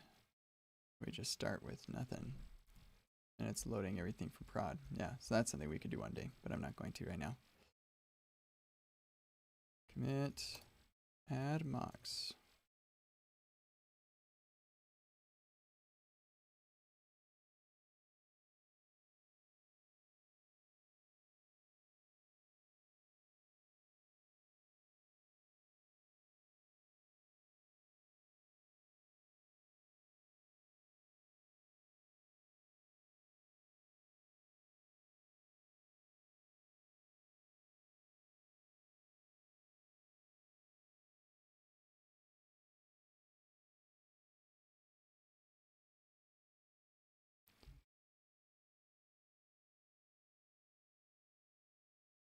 So yeah, this was, I definitely consider this a success. Yeah, the biggest challenge will be if I want to mock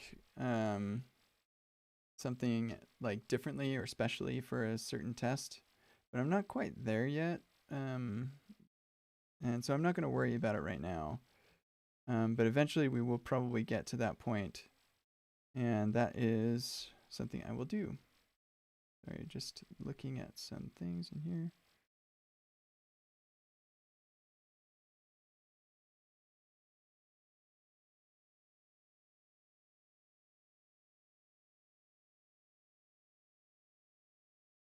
Okay, cool.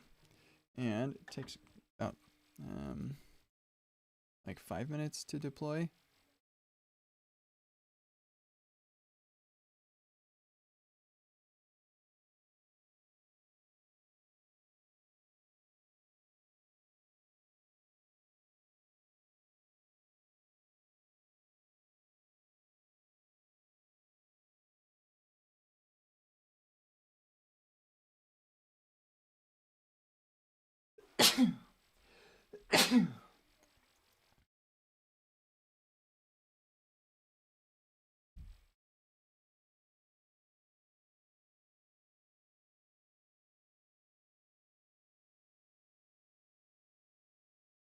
Sorry, I'm just telling Ryan what this is all about, because he's doing something similar for the remix site.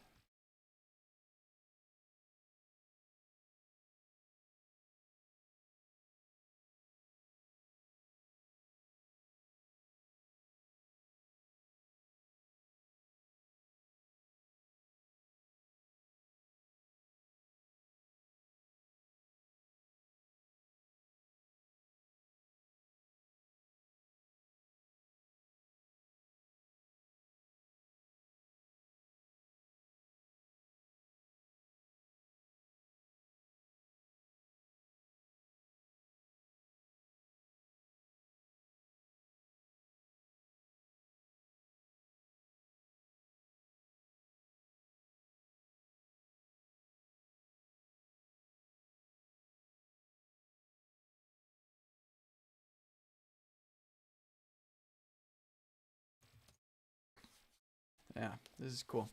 Here, I don't need to hide that. This is what we're just talking about this in Remix.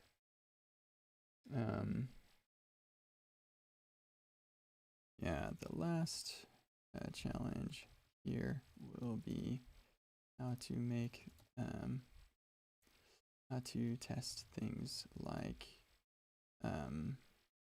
request failures, test one off request mocks for things like request failures. Normally, I can just do server use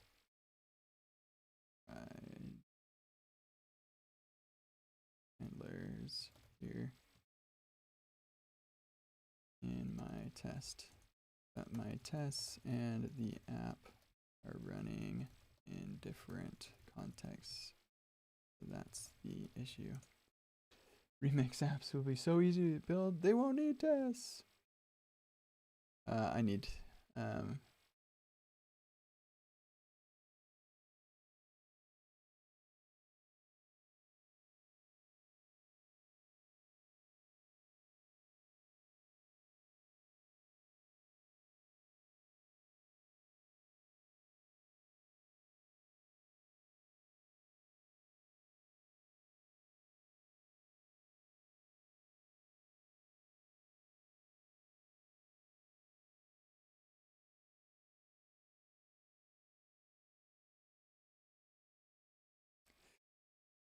yes, that one's good.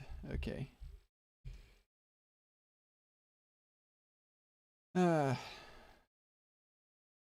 Okay, cool. I just noticed I got mention here in Discord. Let's see if it's relevant to what we're doing here. Oh, yes, I did. Hey there. Check that your local version is the same as the editor version of TS. Oh, yeah. Doesn't the VS Code load up the version of TypeScript that you have installed? I would assume so. I just updated recently. Here, let's reload. Yeah, that's what we're gonna work on next. Cause yeah, this is working. This is sick. So, man, it's so cool. It's so cool. I'm thinking that in CI, I won't want to mock some of this stuff. I don't know. I'm not sure. I should probably double check that CI actually passed successfully. Because it's possible that all of that Git magic isn't going to quite work right or something. Like, that can happen. Hey, Cypress passed, so that's good. Of course, my Cypress test doesn't check any of the blogs, so I should probably write a test that does that.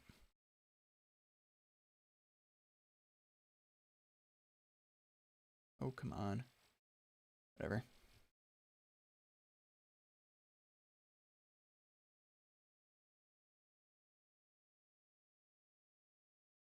Okay, they got deployed. Sweet. Why is it not giving me all this info? I want to see if it logged out that the mocks were running. What the heck? What are you complaining about? Code cov. Psh. I need to figure out a way to disable code cov patch because I don't care about that. I only care about this. And I barely care about that in this project anyway. Sweet. Thanks, Dallas. Dallas just said that the state reducer pattern has been helpful. I'm glad to hear that. That's great. Really awesome.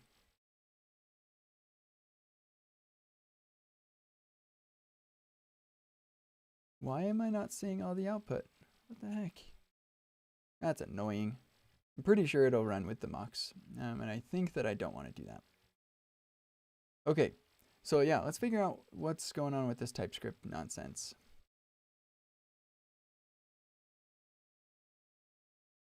Yeah, let's go into, actually, our, yeah, this demo right here. So before, this demo was upset in the editor. Now it doesn't appear to be upset.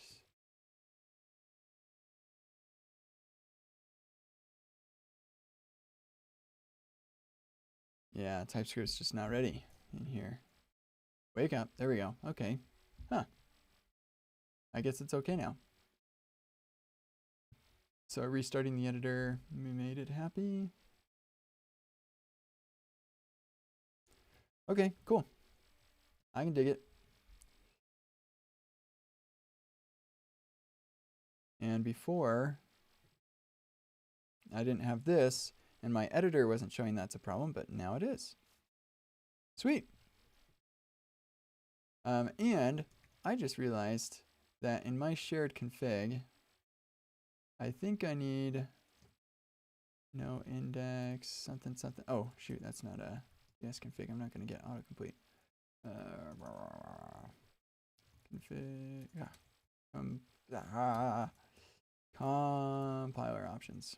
No index, something. No index. Yeah, that's what I want.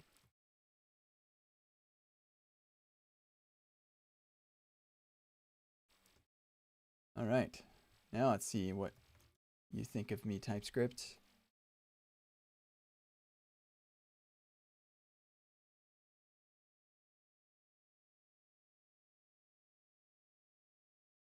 It's very slow. I was looking at it. Well, I'm streaming. It's gonna be slow, but like I feel like it was slow even when I wasn't streaming. And I tried to have it like log all the files that it's loading and stuff. It all looked appropriate, like it was loading the right files and stuff. But okay, so why is it not taking me straight to this file? Params slug. This is complaining because it could be undefined, which is correct. I don't know. I think I saw somebody on the Remix Discord talking about how to or asking how to type this, or maybe it was actually on our own Discord. Somebody was working with the use location thing. Yeah, I bet if I just do a search, use location. Oops. Yep, here it is. Boom. And nobody answered them. For what it's worth, I don't know of the best way to do this either. Literally ran into something very similar with Remix just now. But you know, solution that isn't just as yada yada. Okay, cool. So actually, let's you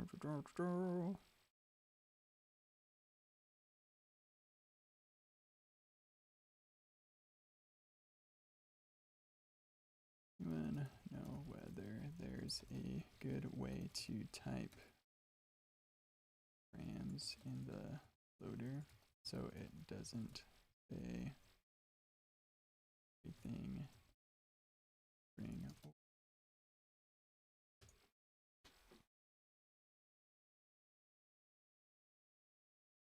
All right, we'll see. But for now, we're gonna do this. If not that, then throw a new error.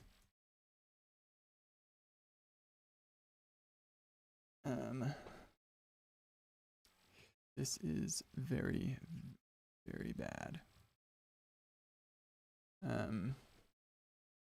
Yeah. Remix is busted. This should never, ever, ever happen. Unless Remix is totally toast.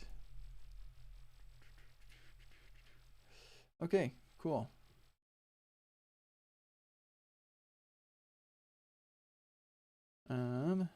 Yeah, I guess let's run the type checking again.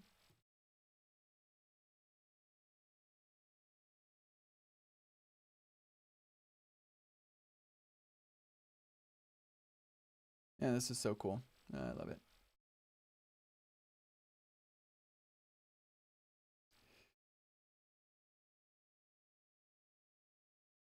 Kind of wondering if I can get away with using the types that OctoKit comes with for this. Let me see. We're in the post server file. OctoKit dot get content. Let's dive into there.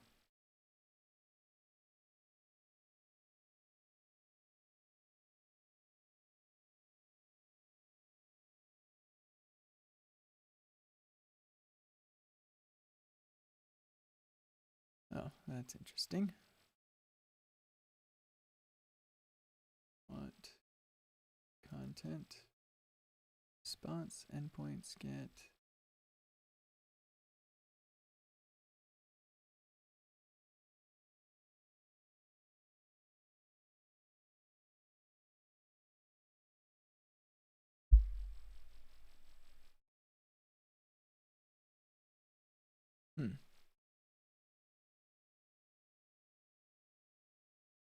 Man, this is intense.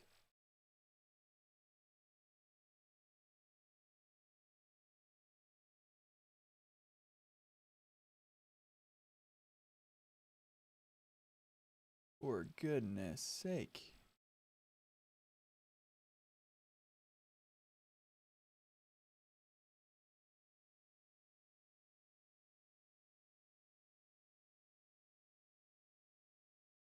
Whoa.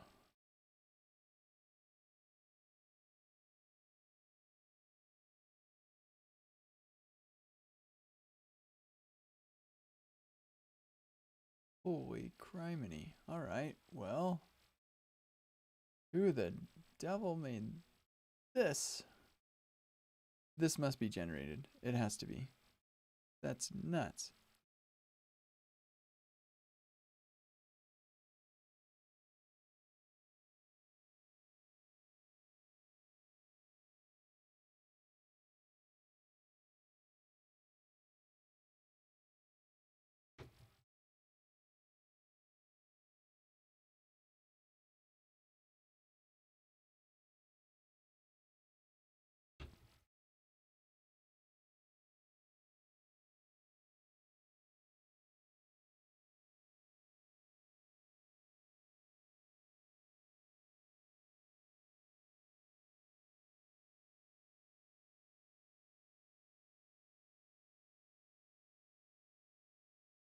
Huh. Well, okay, so I don't know if I'll be able to get that. I mean, I guess I could say octokit dot or here type of octokit repos get content or return type of that type.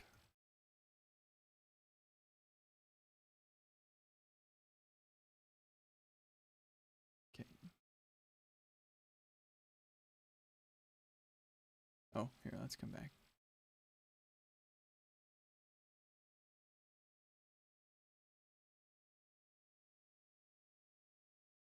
Hmm.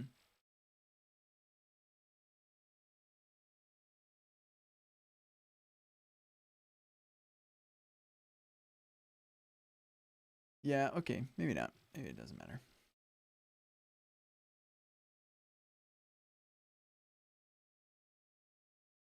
Okay, cool. So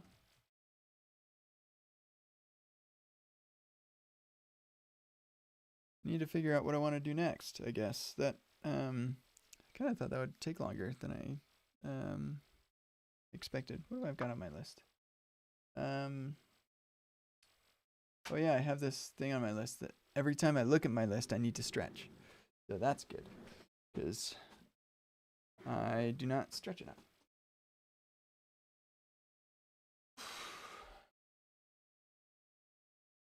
Well, so what are you all up to? Let's get rid of this search here. I just noticed a bunch of people what is the type of KCD loader, and can it specify the slug in there? Yeah, actually, it could. I could actually make it a generic. So if we go to types, oh man, I always do that. So yeah, it's a disaster right now. I'm thinking they will probably make their type generic so that I can specify what my context value is, because this is going to be unique for every application. But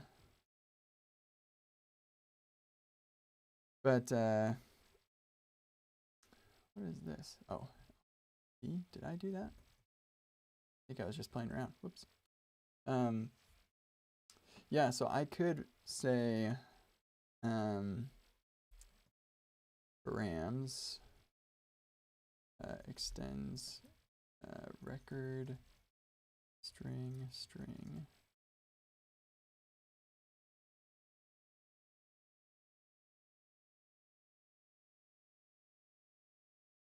And then we could omit params and just override our with our own params. And do the same thing here. This is an action. Oh, and we'll want this. Oh,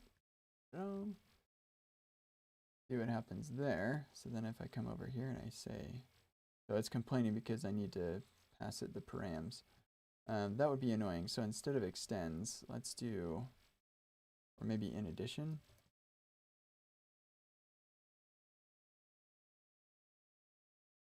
I don't know if that's where that goes.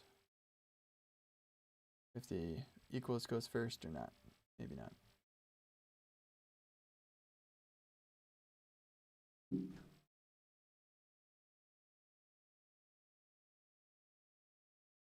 Okay, so then we come over here.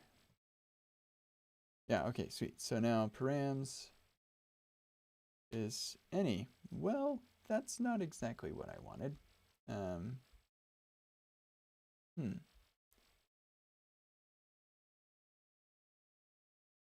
Oh. I'm not sure why I'm not getting red underlines for stuff like that. But now param should be not any.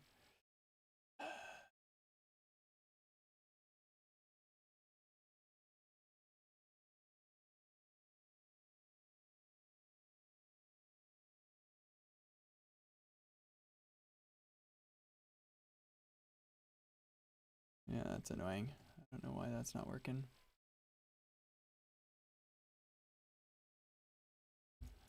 Maybe instead of the comma, it needs to be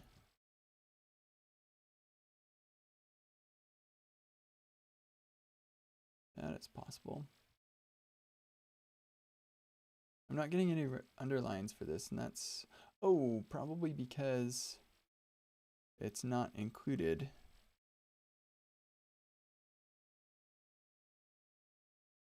Wonder if I can say include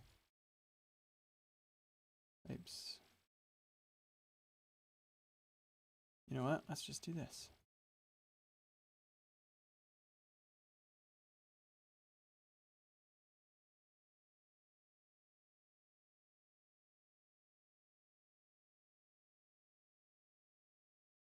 And I think I have an ESLint ignore on those files, but if I explicitly include it like that, then maybe it'd be okay.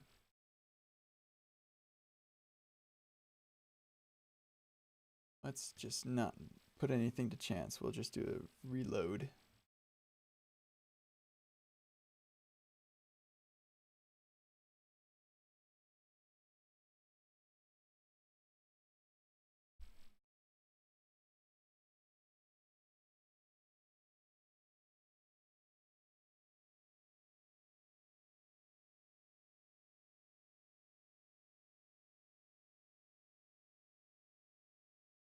Okay.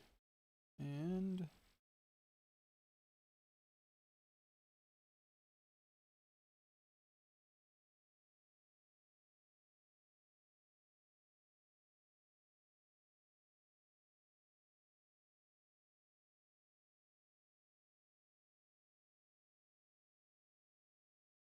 says params any, but it's also loading. Okay, hey, there's a problem somewhere. Where's that? Okay.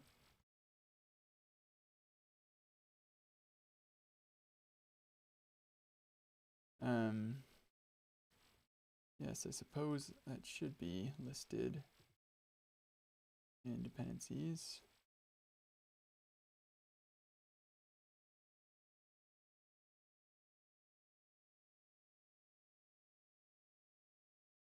Okay, good. There we go.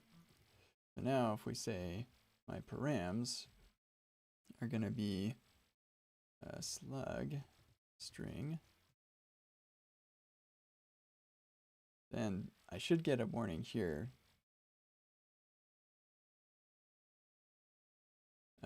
And it would be an ESLint one, which is maybe why it's taking so long.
Okay. So let's do linting, because I should have a red underline here saying that this is always false.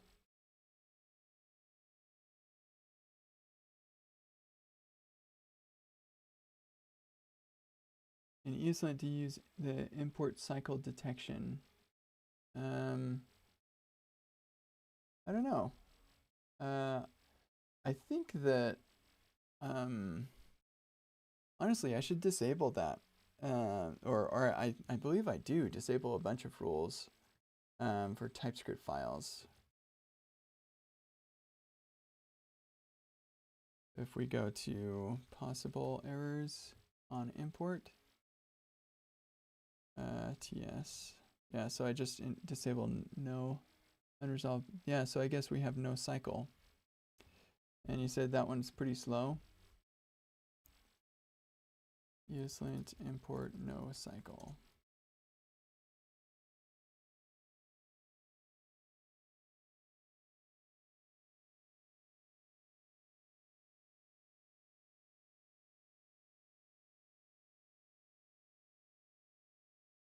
Maybe I should just disable it entirely. Comparatively computationally expensive. Yeah, sure. Let's just disable this one.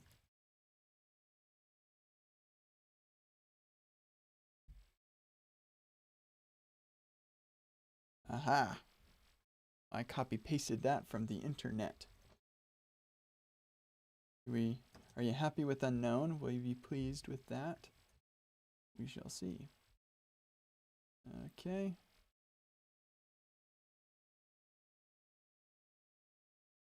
This is import.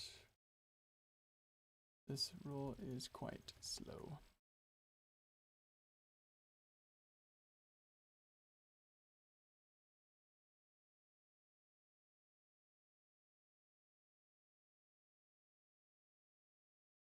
This should be built in. You don't need a display name in your tests. Well, never mind. Sometimes it could be useful.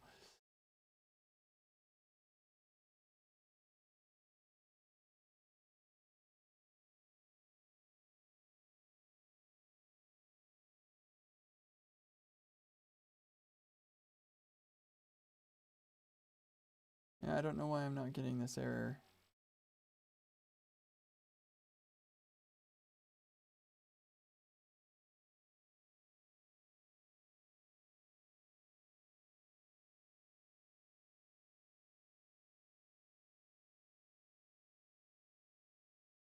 Yeah, so we're just gonna not worry about it. We'll move on with life. And I am also going to take this.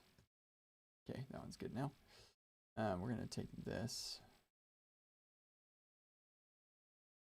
And I'm gonna share it with my friends over here on the Remix Discord.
Okie dokie. Well,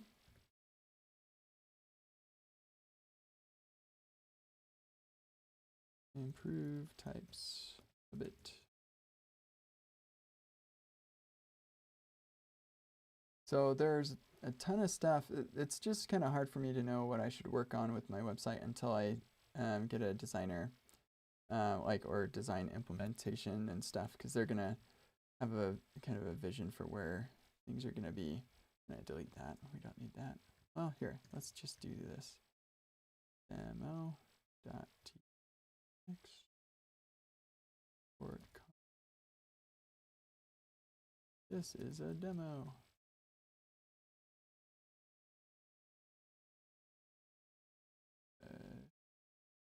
Go.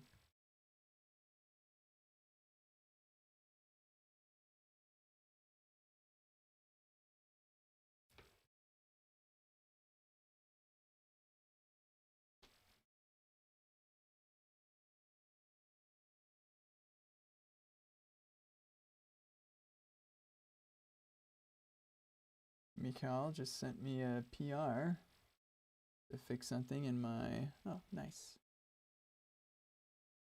Sweet. Thanks.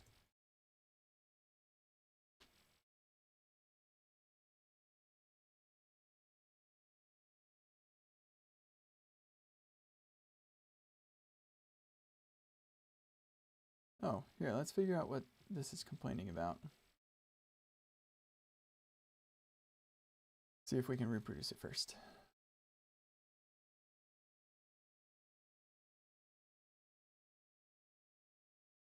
Okay, so that's reason undefined. Well, that's not helpful. We'll have to figure that out here in a sec.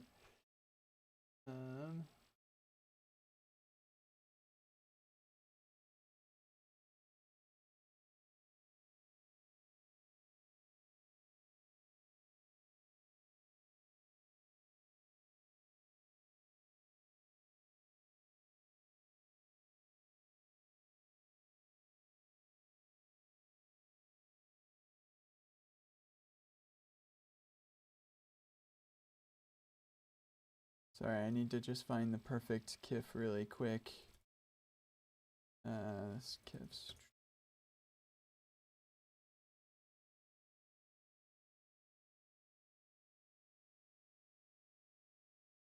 Huh. I am surprised, but it appears. And why is this?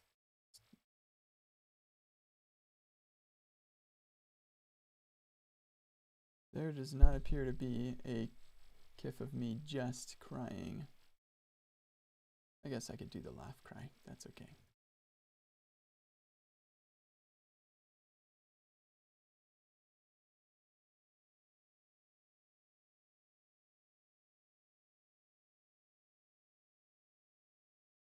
Okie doke. Let's figure out reason undefined is not helpful. Mm-hmm.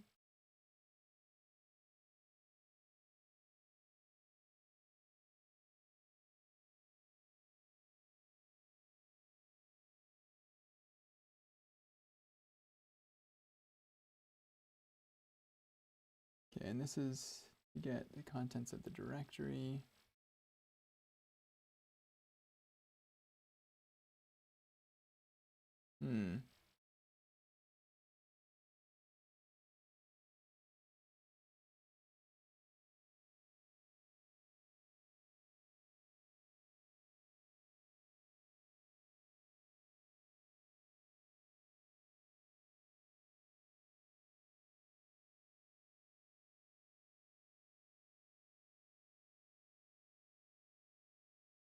I'll just load this all up in a huge try catch and just see what happens.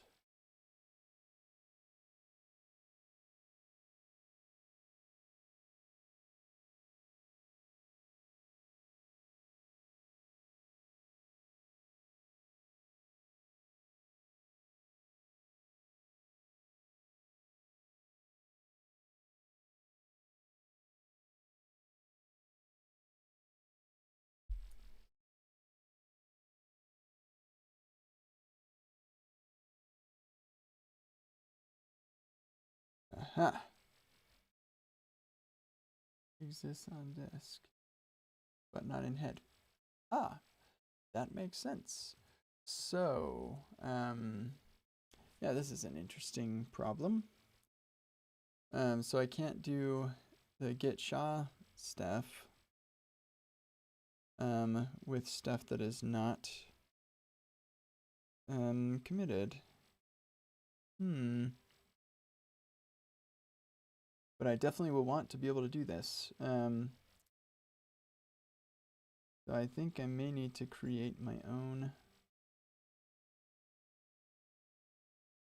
SHA. Okay, let's back out of this try catch nonsense. It's curious to me why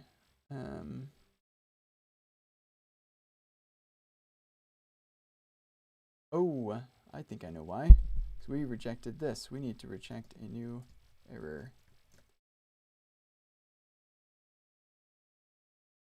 Part of me wants to make the error up here so we get a better stack trace.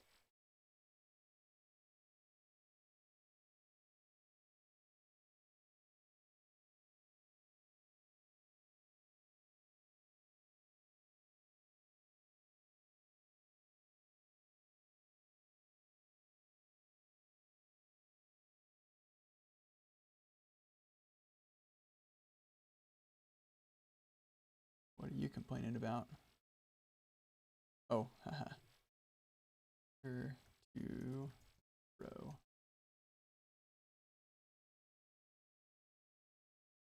There we go. Now I should get a much better, more useful error message.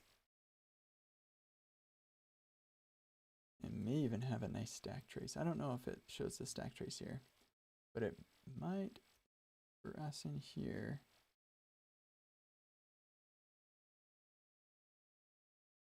Nope, it doesn't show us anything useful there. And fail. Yeah, at least that's more helpful. Unfortunate that I'm not getting. Oh, I know why I'm not getting the errors in here, because I'm still hiding standard error, because I have some circular dependencies with the compile MDX stuff. Super annoying, but it is what it is. It's what we've got to do. So.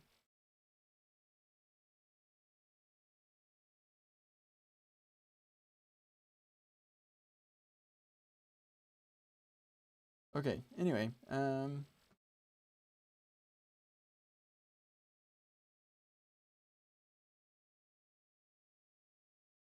yeah, so I think I can say, hey, I think I can actually,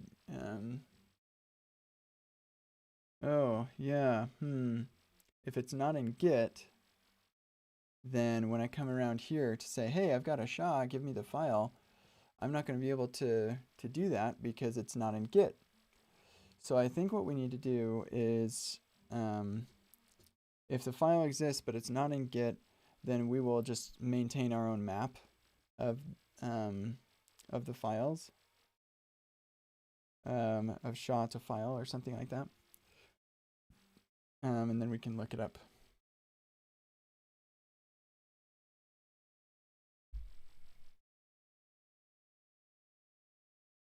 In fact, maybe it'd be easier just to go with that, because the app is never going to just request something by its SHA just randomly.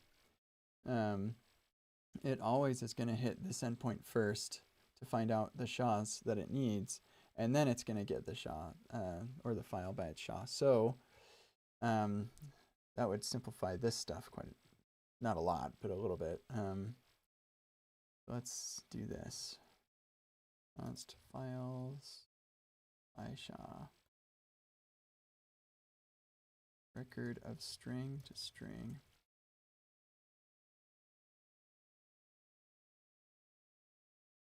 Okay. Now, I wonder if I can at least use Git to generate the SHA, so that it's like a Git SHA. Generate Git SHA without Git directory, or whatever. We'll see if it fixes that.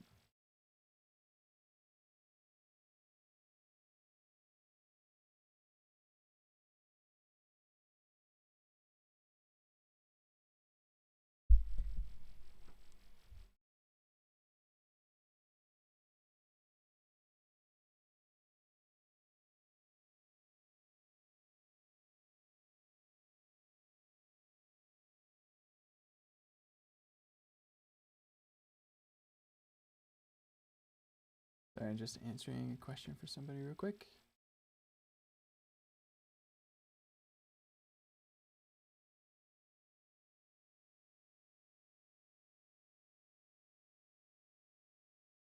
Okay.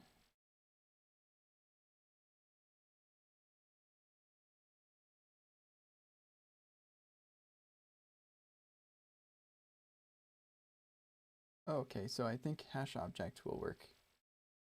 So let's try this. Git hash hash objects, content blog mdx whatever, demo. Sweet. Yeah, and it's untracked. So yeah, let's just do that. Hash objects. I wonder actually if we do the full file path. Code remix Kent cdods. Sweet. Users Kent cdods. Yeah, nice. So we can just put in the full path. Okay. And so then we can say,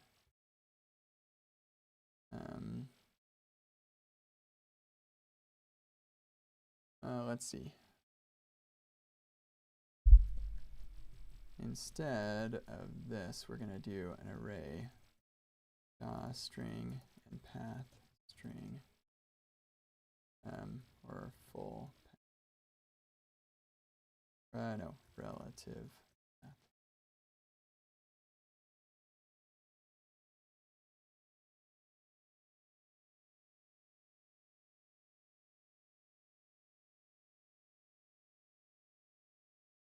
And it won't be file by SHA, it'd be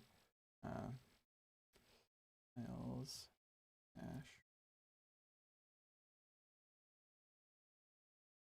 hashed file find.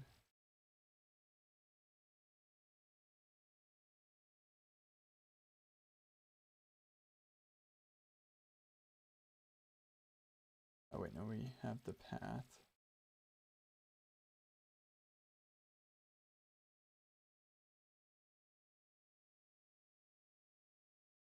Okay, if we have the cached file, let's see, cached file, that, yep.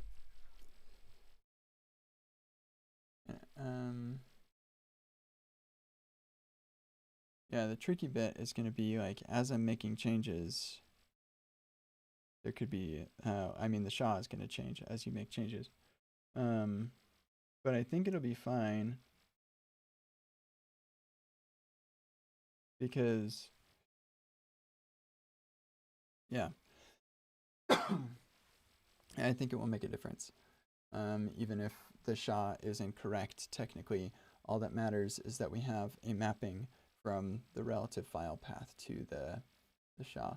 Now, I'm wondering if maybe the SHA is irrelevant since I'm not going to be looking it up anyway. Yeah, we just have an ID. And that ID could be the path. And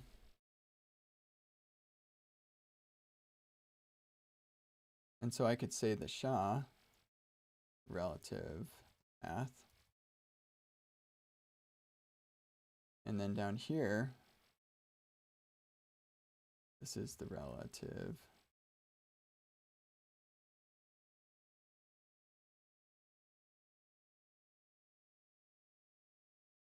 Yeah, this is totally cheating, but I'm totally cool with it.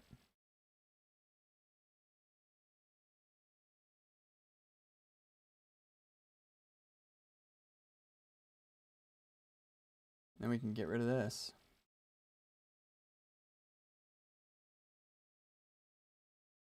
And then we get rid of this.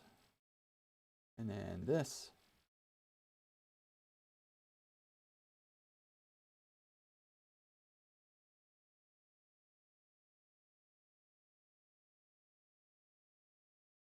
Now let's put this comment right here. Note, we cheat a bit and in the contents path handler, we say the SHA is the relative path, or we set the SHA to path. Yep, I think this is going to work.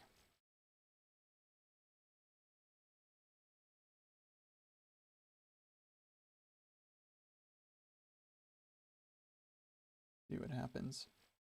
If there's any sort of validation on the OctoKit, then this may not work. But I think we could still like encode and decode or do something. Sorry, Peter, I totally was ignoring your messages.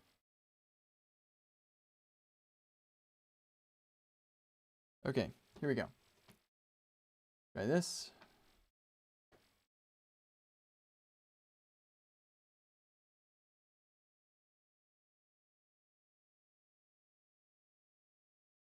Come on. Poor machine. Its fan is over here like.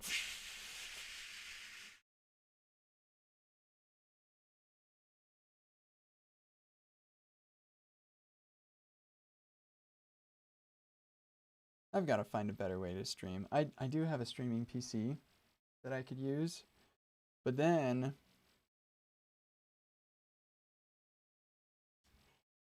it's just so complicated to do that. I hate it so much. Because then my camera needs to go into the PC, not my computer. And so then if I want to switch, it's just such a pain.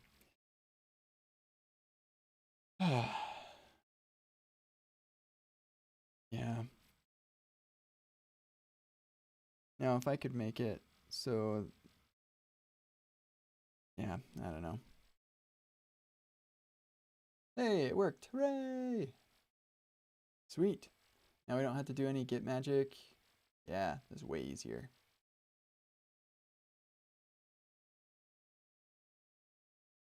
I mean, it was really cool to get the actual same SHA that you have on github.com, but Um, nah, this is fine.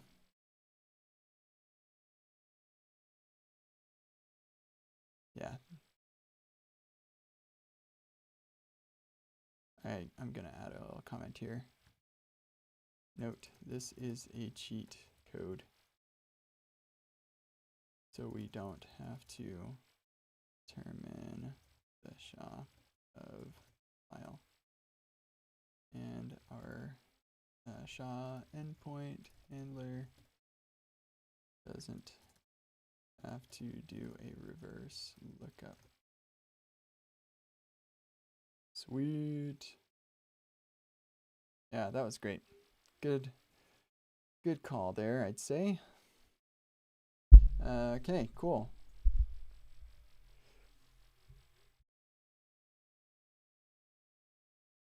I guess the next big thing is I'm pretty sure that the new version of kentseatodds.com, I'm still going to have this workshops page. I'm still going to have the podcast and courses. This one's easy. Like, this is just an MDX file. But podcasts maybe a little bit more tricky. Maybe, probably not. Workshops is more tricky because we do some client-side loading to get any tickets that I have on Tito for any of these workshops. Not only on this page, but also on any of these pages. You see that little flash right there? Yeah, it says loading workshop details. Yeah. So embarrassing. But that's what you had to do with Gatsby. I mean, I could design a better loading experience there, but how about we just server render it and send them the details, and then we can cache it nicely and whatever. Yeah. Yeah. Building ahead of time. So, yeah, I could probably work on that. And with my MSW stuff, I just need to fake out that endpoint. The other one is, that I'm actually confused about is the contact page is not, I'm not getting any log about a request being made for that, which is confusing to me. Here, let's stop this. It add missing demo file and improve. No, let's, the main meat of this is improve the mocks for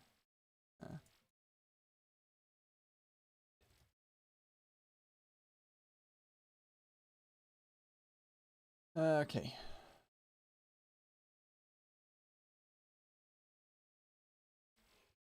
So we're on the contact page. Oh yeah, I need to fix this.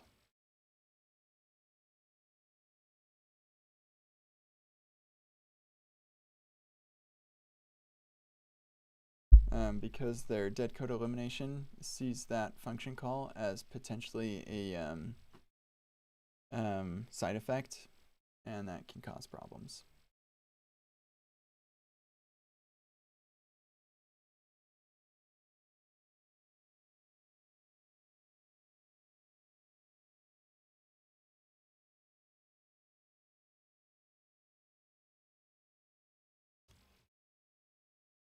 Okay.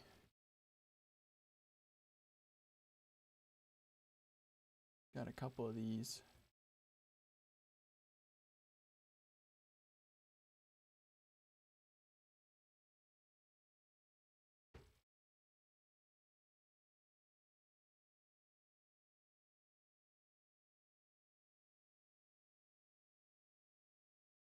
Oh, and actually, let's do.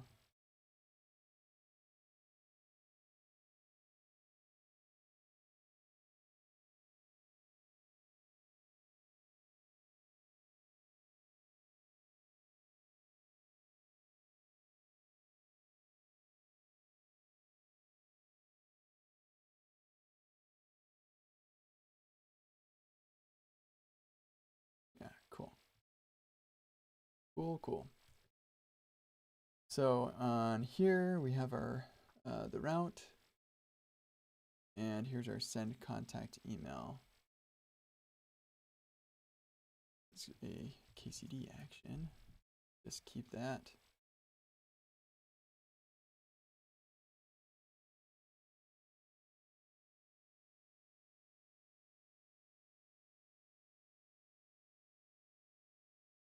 Huh.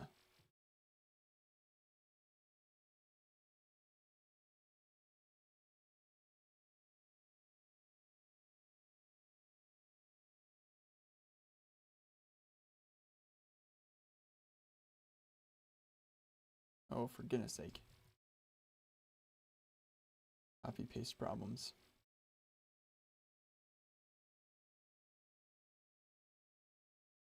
That should have been a linting error. It should have said, hey, you're exporting something that's not defined.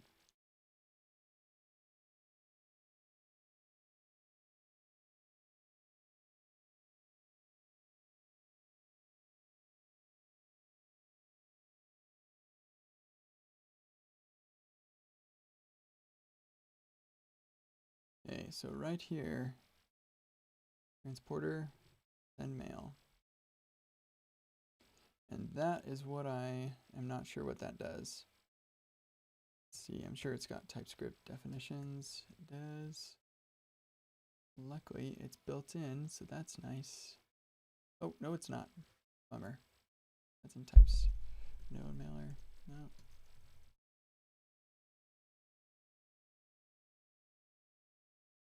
Oh, no. Lib mailer.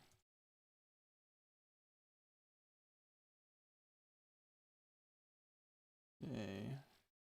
We're looking for send mail.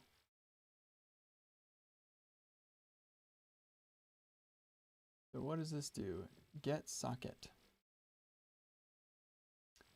Yeah, I guess it's doing some sort of socket something or other over some transporter or something. I don't know. Transporter send. I don't know how to intercept that.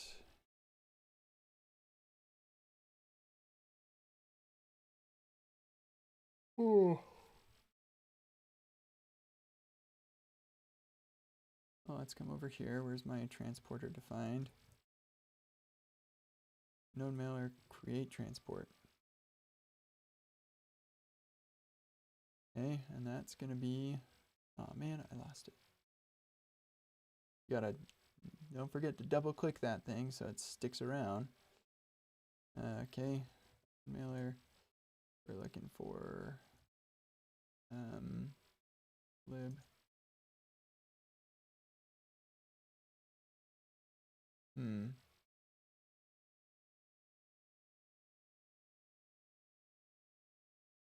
Just go here.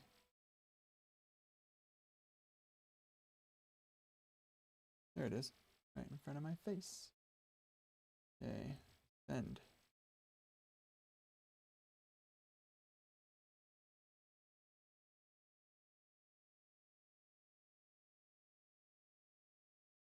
Okay, and I give it this object as a host port secure and auth.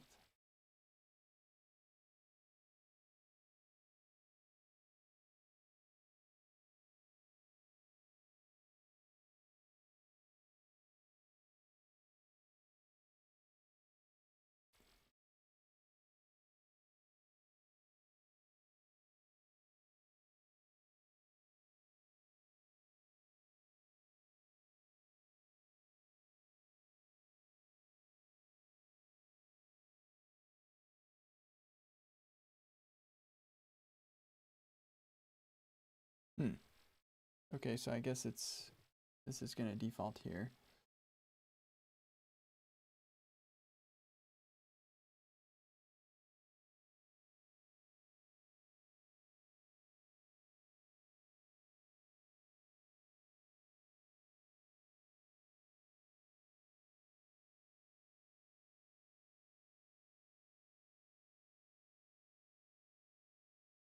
Yeah, I just want to know what this socket is.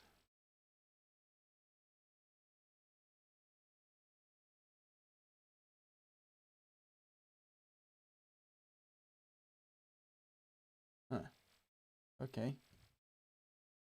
I think it does nothing. Um,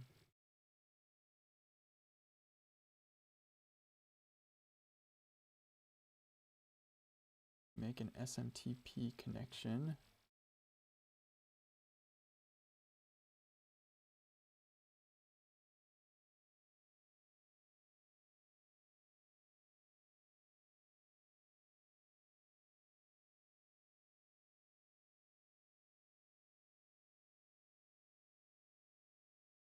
Or 65. Yeah. You can see me? I cannot see you. I can hear you though. And now you're gone.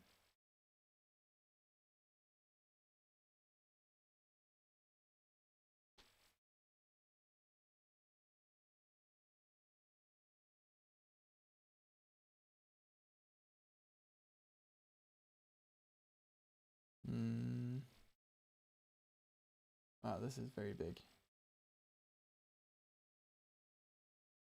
So I guess this is an SMTP connection, which is different from HTTP, so therefore it's not getting intercepted by MSW. So I'm pretty sure that's what's going on. Oh, I accidentally just closed my Discord window. So I am going to now, after that research, I'm going to go to MSW and just see if Artem has any thoughts around this. Perhaps they've already talked about this. SMTP. Rats. Node interception. Here, that's an issue. This is a feature request. SMTP support. I'd like to intercept requests made by node mailer in on the content form of my website to test ending without action. Smile. There we go. I'd love the simplicity of MSW applied to handling sending of node mailer is SMTP.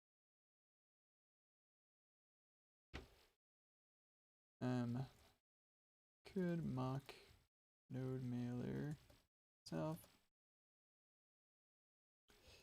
but I can't do that with Cypress very easily. Stick.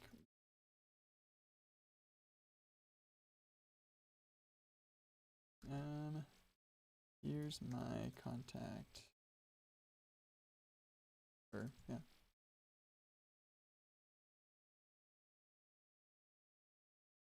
Okay, we're going to remix. Can't see that.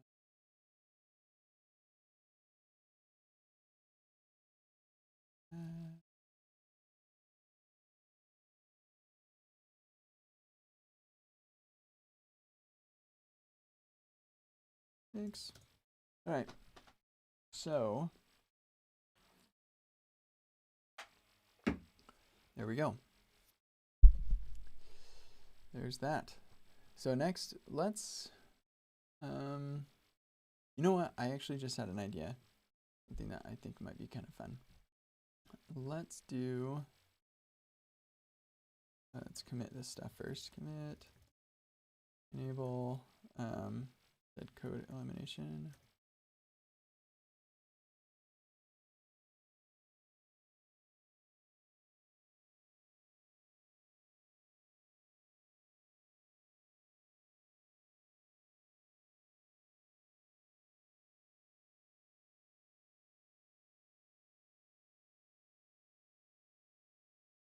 I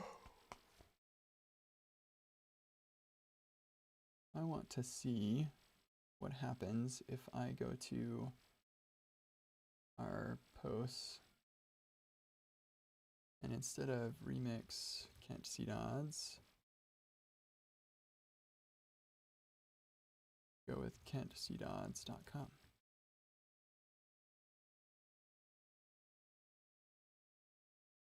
And then, oh, come on.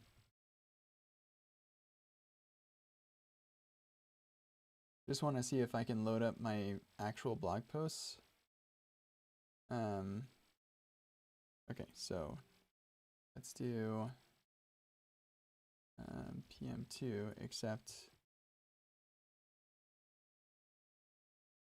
we're not going to require, oh, here, let's do script node start.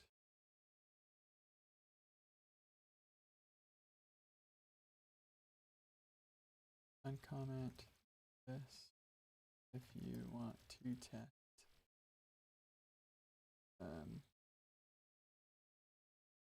or if you want to skip the local. Okay, cool. Now it's run, and we are just running node start, so we're not going to include the mocks. No mock server started. And we are going to be hitting the kentseedodds.com repo. Oh, yeah, and I'm pretty sure that my everything is in content/blog over there too, so that will work. Pretty positive that's the case.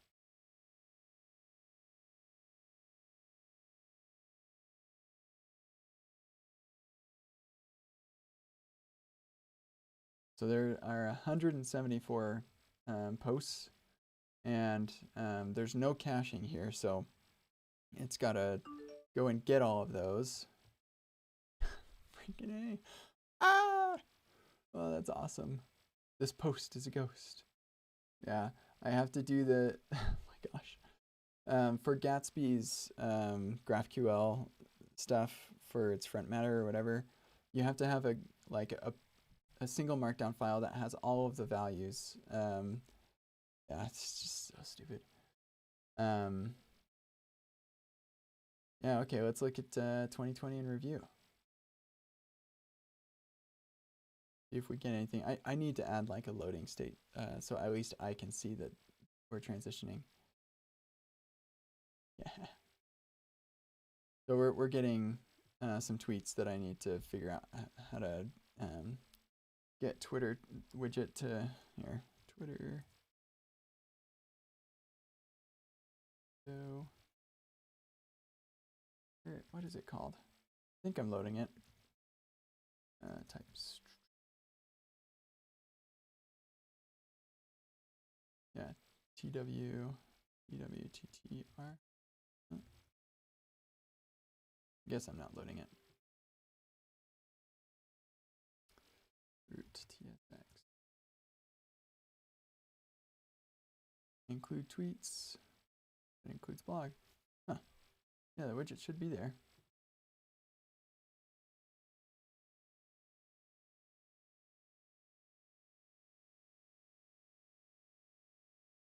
And I have it configured to not auto load, but it should.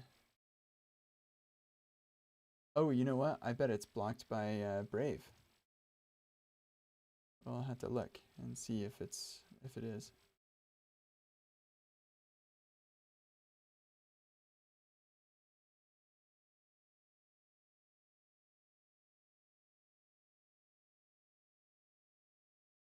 Huh. Oh, there it is.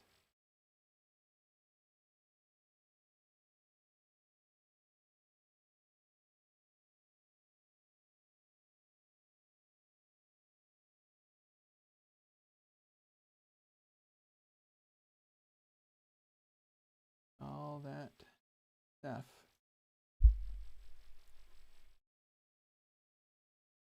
Yeah, I don't know. Huh, that's weird. totally should have access to, oh, there it is, sweet, init, okay.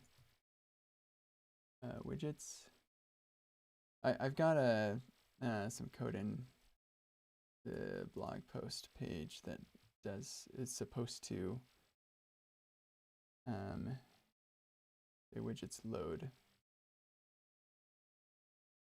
Maybe I have reduce data enabled. We're supposed to have a load tweet button too. I'm not sure what happened to all this stuff. Use embedded tweets. Yeah, it should be there. Yeah, something went wrong with this. Let's find out. Debugger.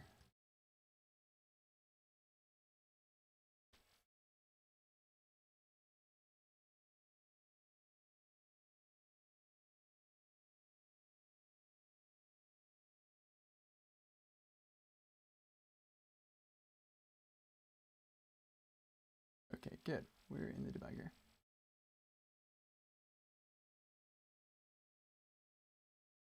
Okay, it does not prefer reduced data.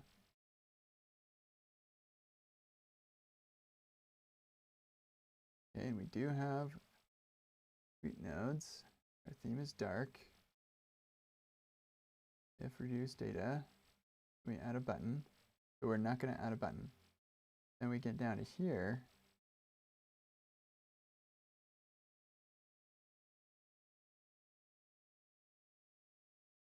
And we say we want to load.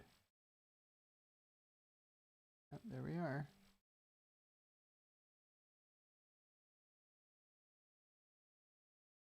Yeah, this is our load. I feel like I've been in this code before.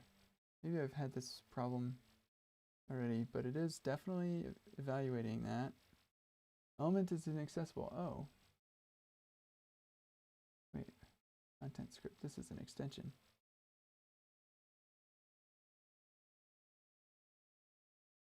Oh, it's in testing playground. Okay. Yeah, so for some reason these are not getting initialized.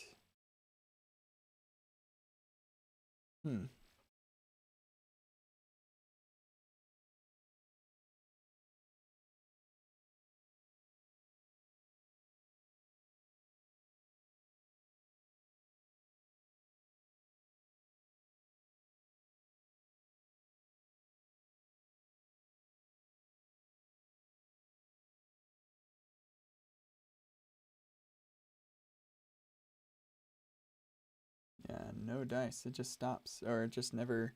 Yeah, I think I've done this before. I ran into something weird. Maybe there's something weird with the auto load. I was trying to do a bunch of stuff with avoiding loading all the tweets. Yeah, I didn't want to load the tweets if people didn't want to have the or if they had reduced data enabled or something. And I think I broke it at some point. I can fix that later. It's not a big deal.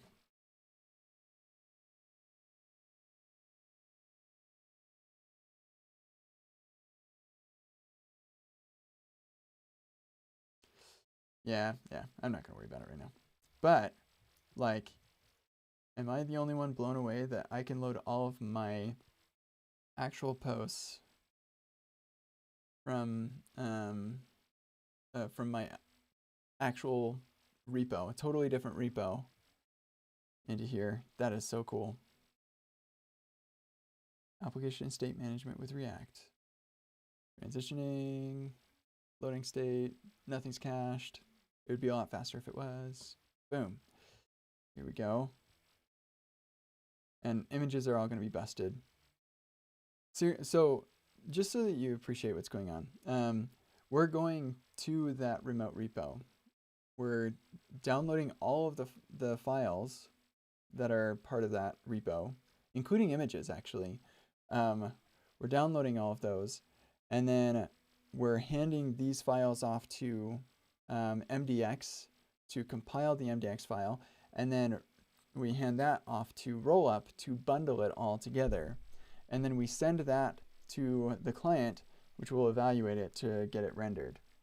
And then it does this on um, uh, server rendering as well. So you don't, so it will server render. It's so cool. Yeah, that's interesting. This should be a link, I thought. We lost the link where that's supposed to go. Anyway, I'm excited. I think this is cool. I think we lost all links. I do have a something. Yeah. So this is my intercepting custom plugin for compile MDX thing. I have a custom plugin that takes all the images and replaces their URLs with something that would be served by my server. I'm going to actually change the way I do images for my blog, and instead of having all of the images in my blog repo, I'm going to upload them somewhere and just use a link. I think that'll end up working a lot better because then they are, yeah, they're just uploaded. Seems a lot simpler. You don't have to store them as part of the repo or anything. So the repo is just where the content is, and then all the images for blog posts and stuff would go up. Yeah, that is something that I need to figure out though. And also like where I'm actually going to deploy this. And like host it or what CDN I'm gonna want to use and stuff like that. So I need to do some of that research. I think I'm gonna get offline though. I think I've streamed enough today. So thanks for hanging out with me and joining me on this journey. This is gonna be way cooler when it's when it actually looks nice. Because right now it does not look nice. We're gonna swap these back. What did I change? Oh, right. Yeah, definitely want to. Here, let's just do this.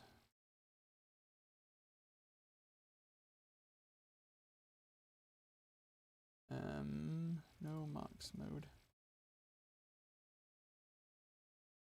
All right. Thanks, everybody. This is fun. We will see you at a future time in the future. And, yeah, there we go. Bye.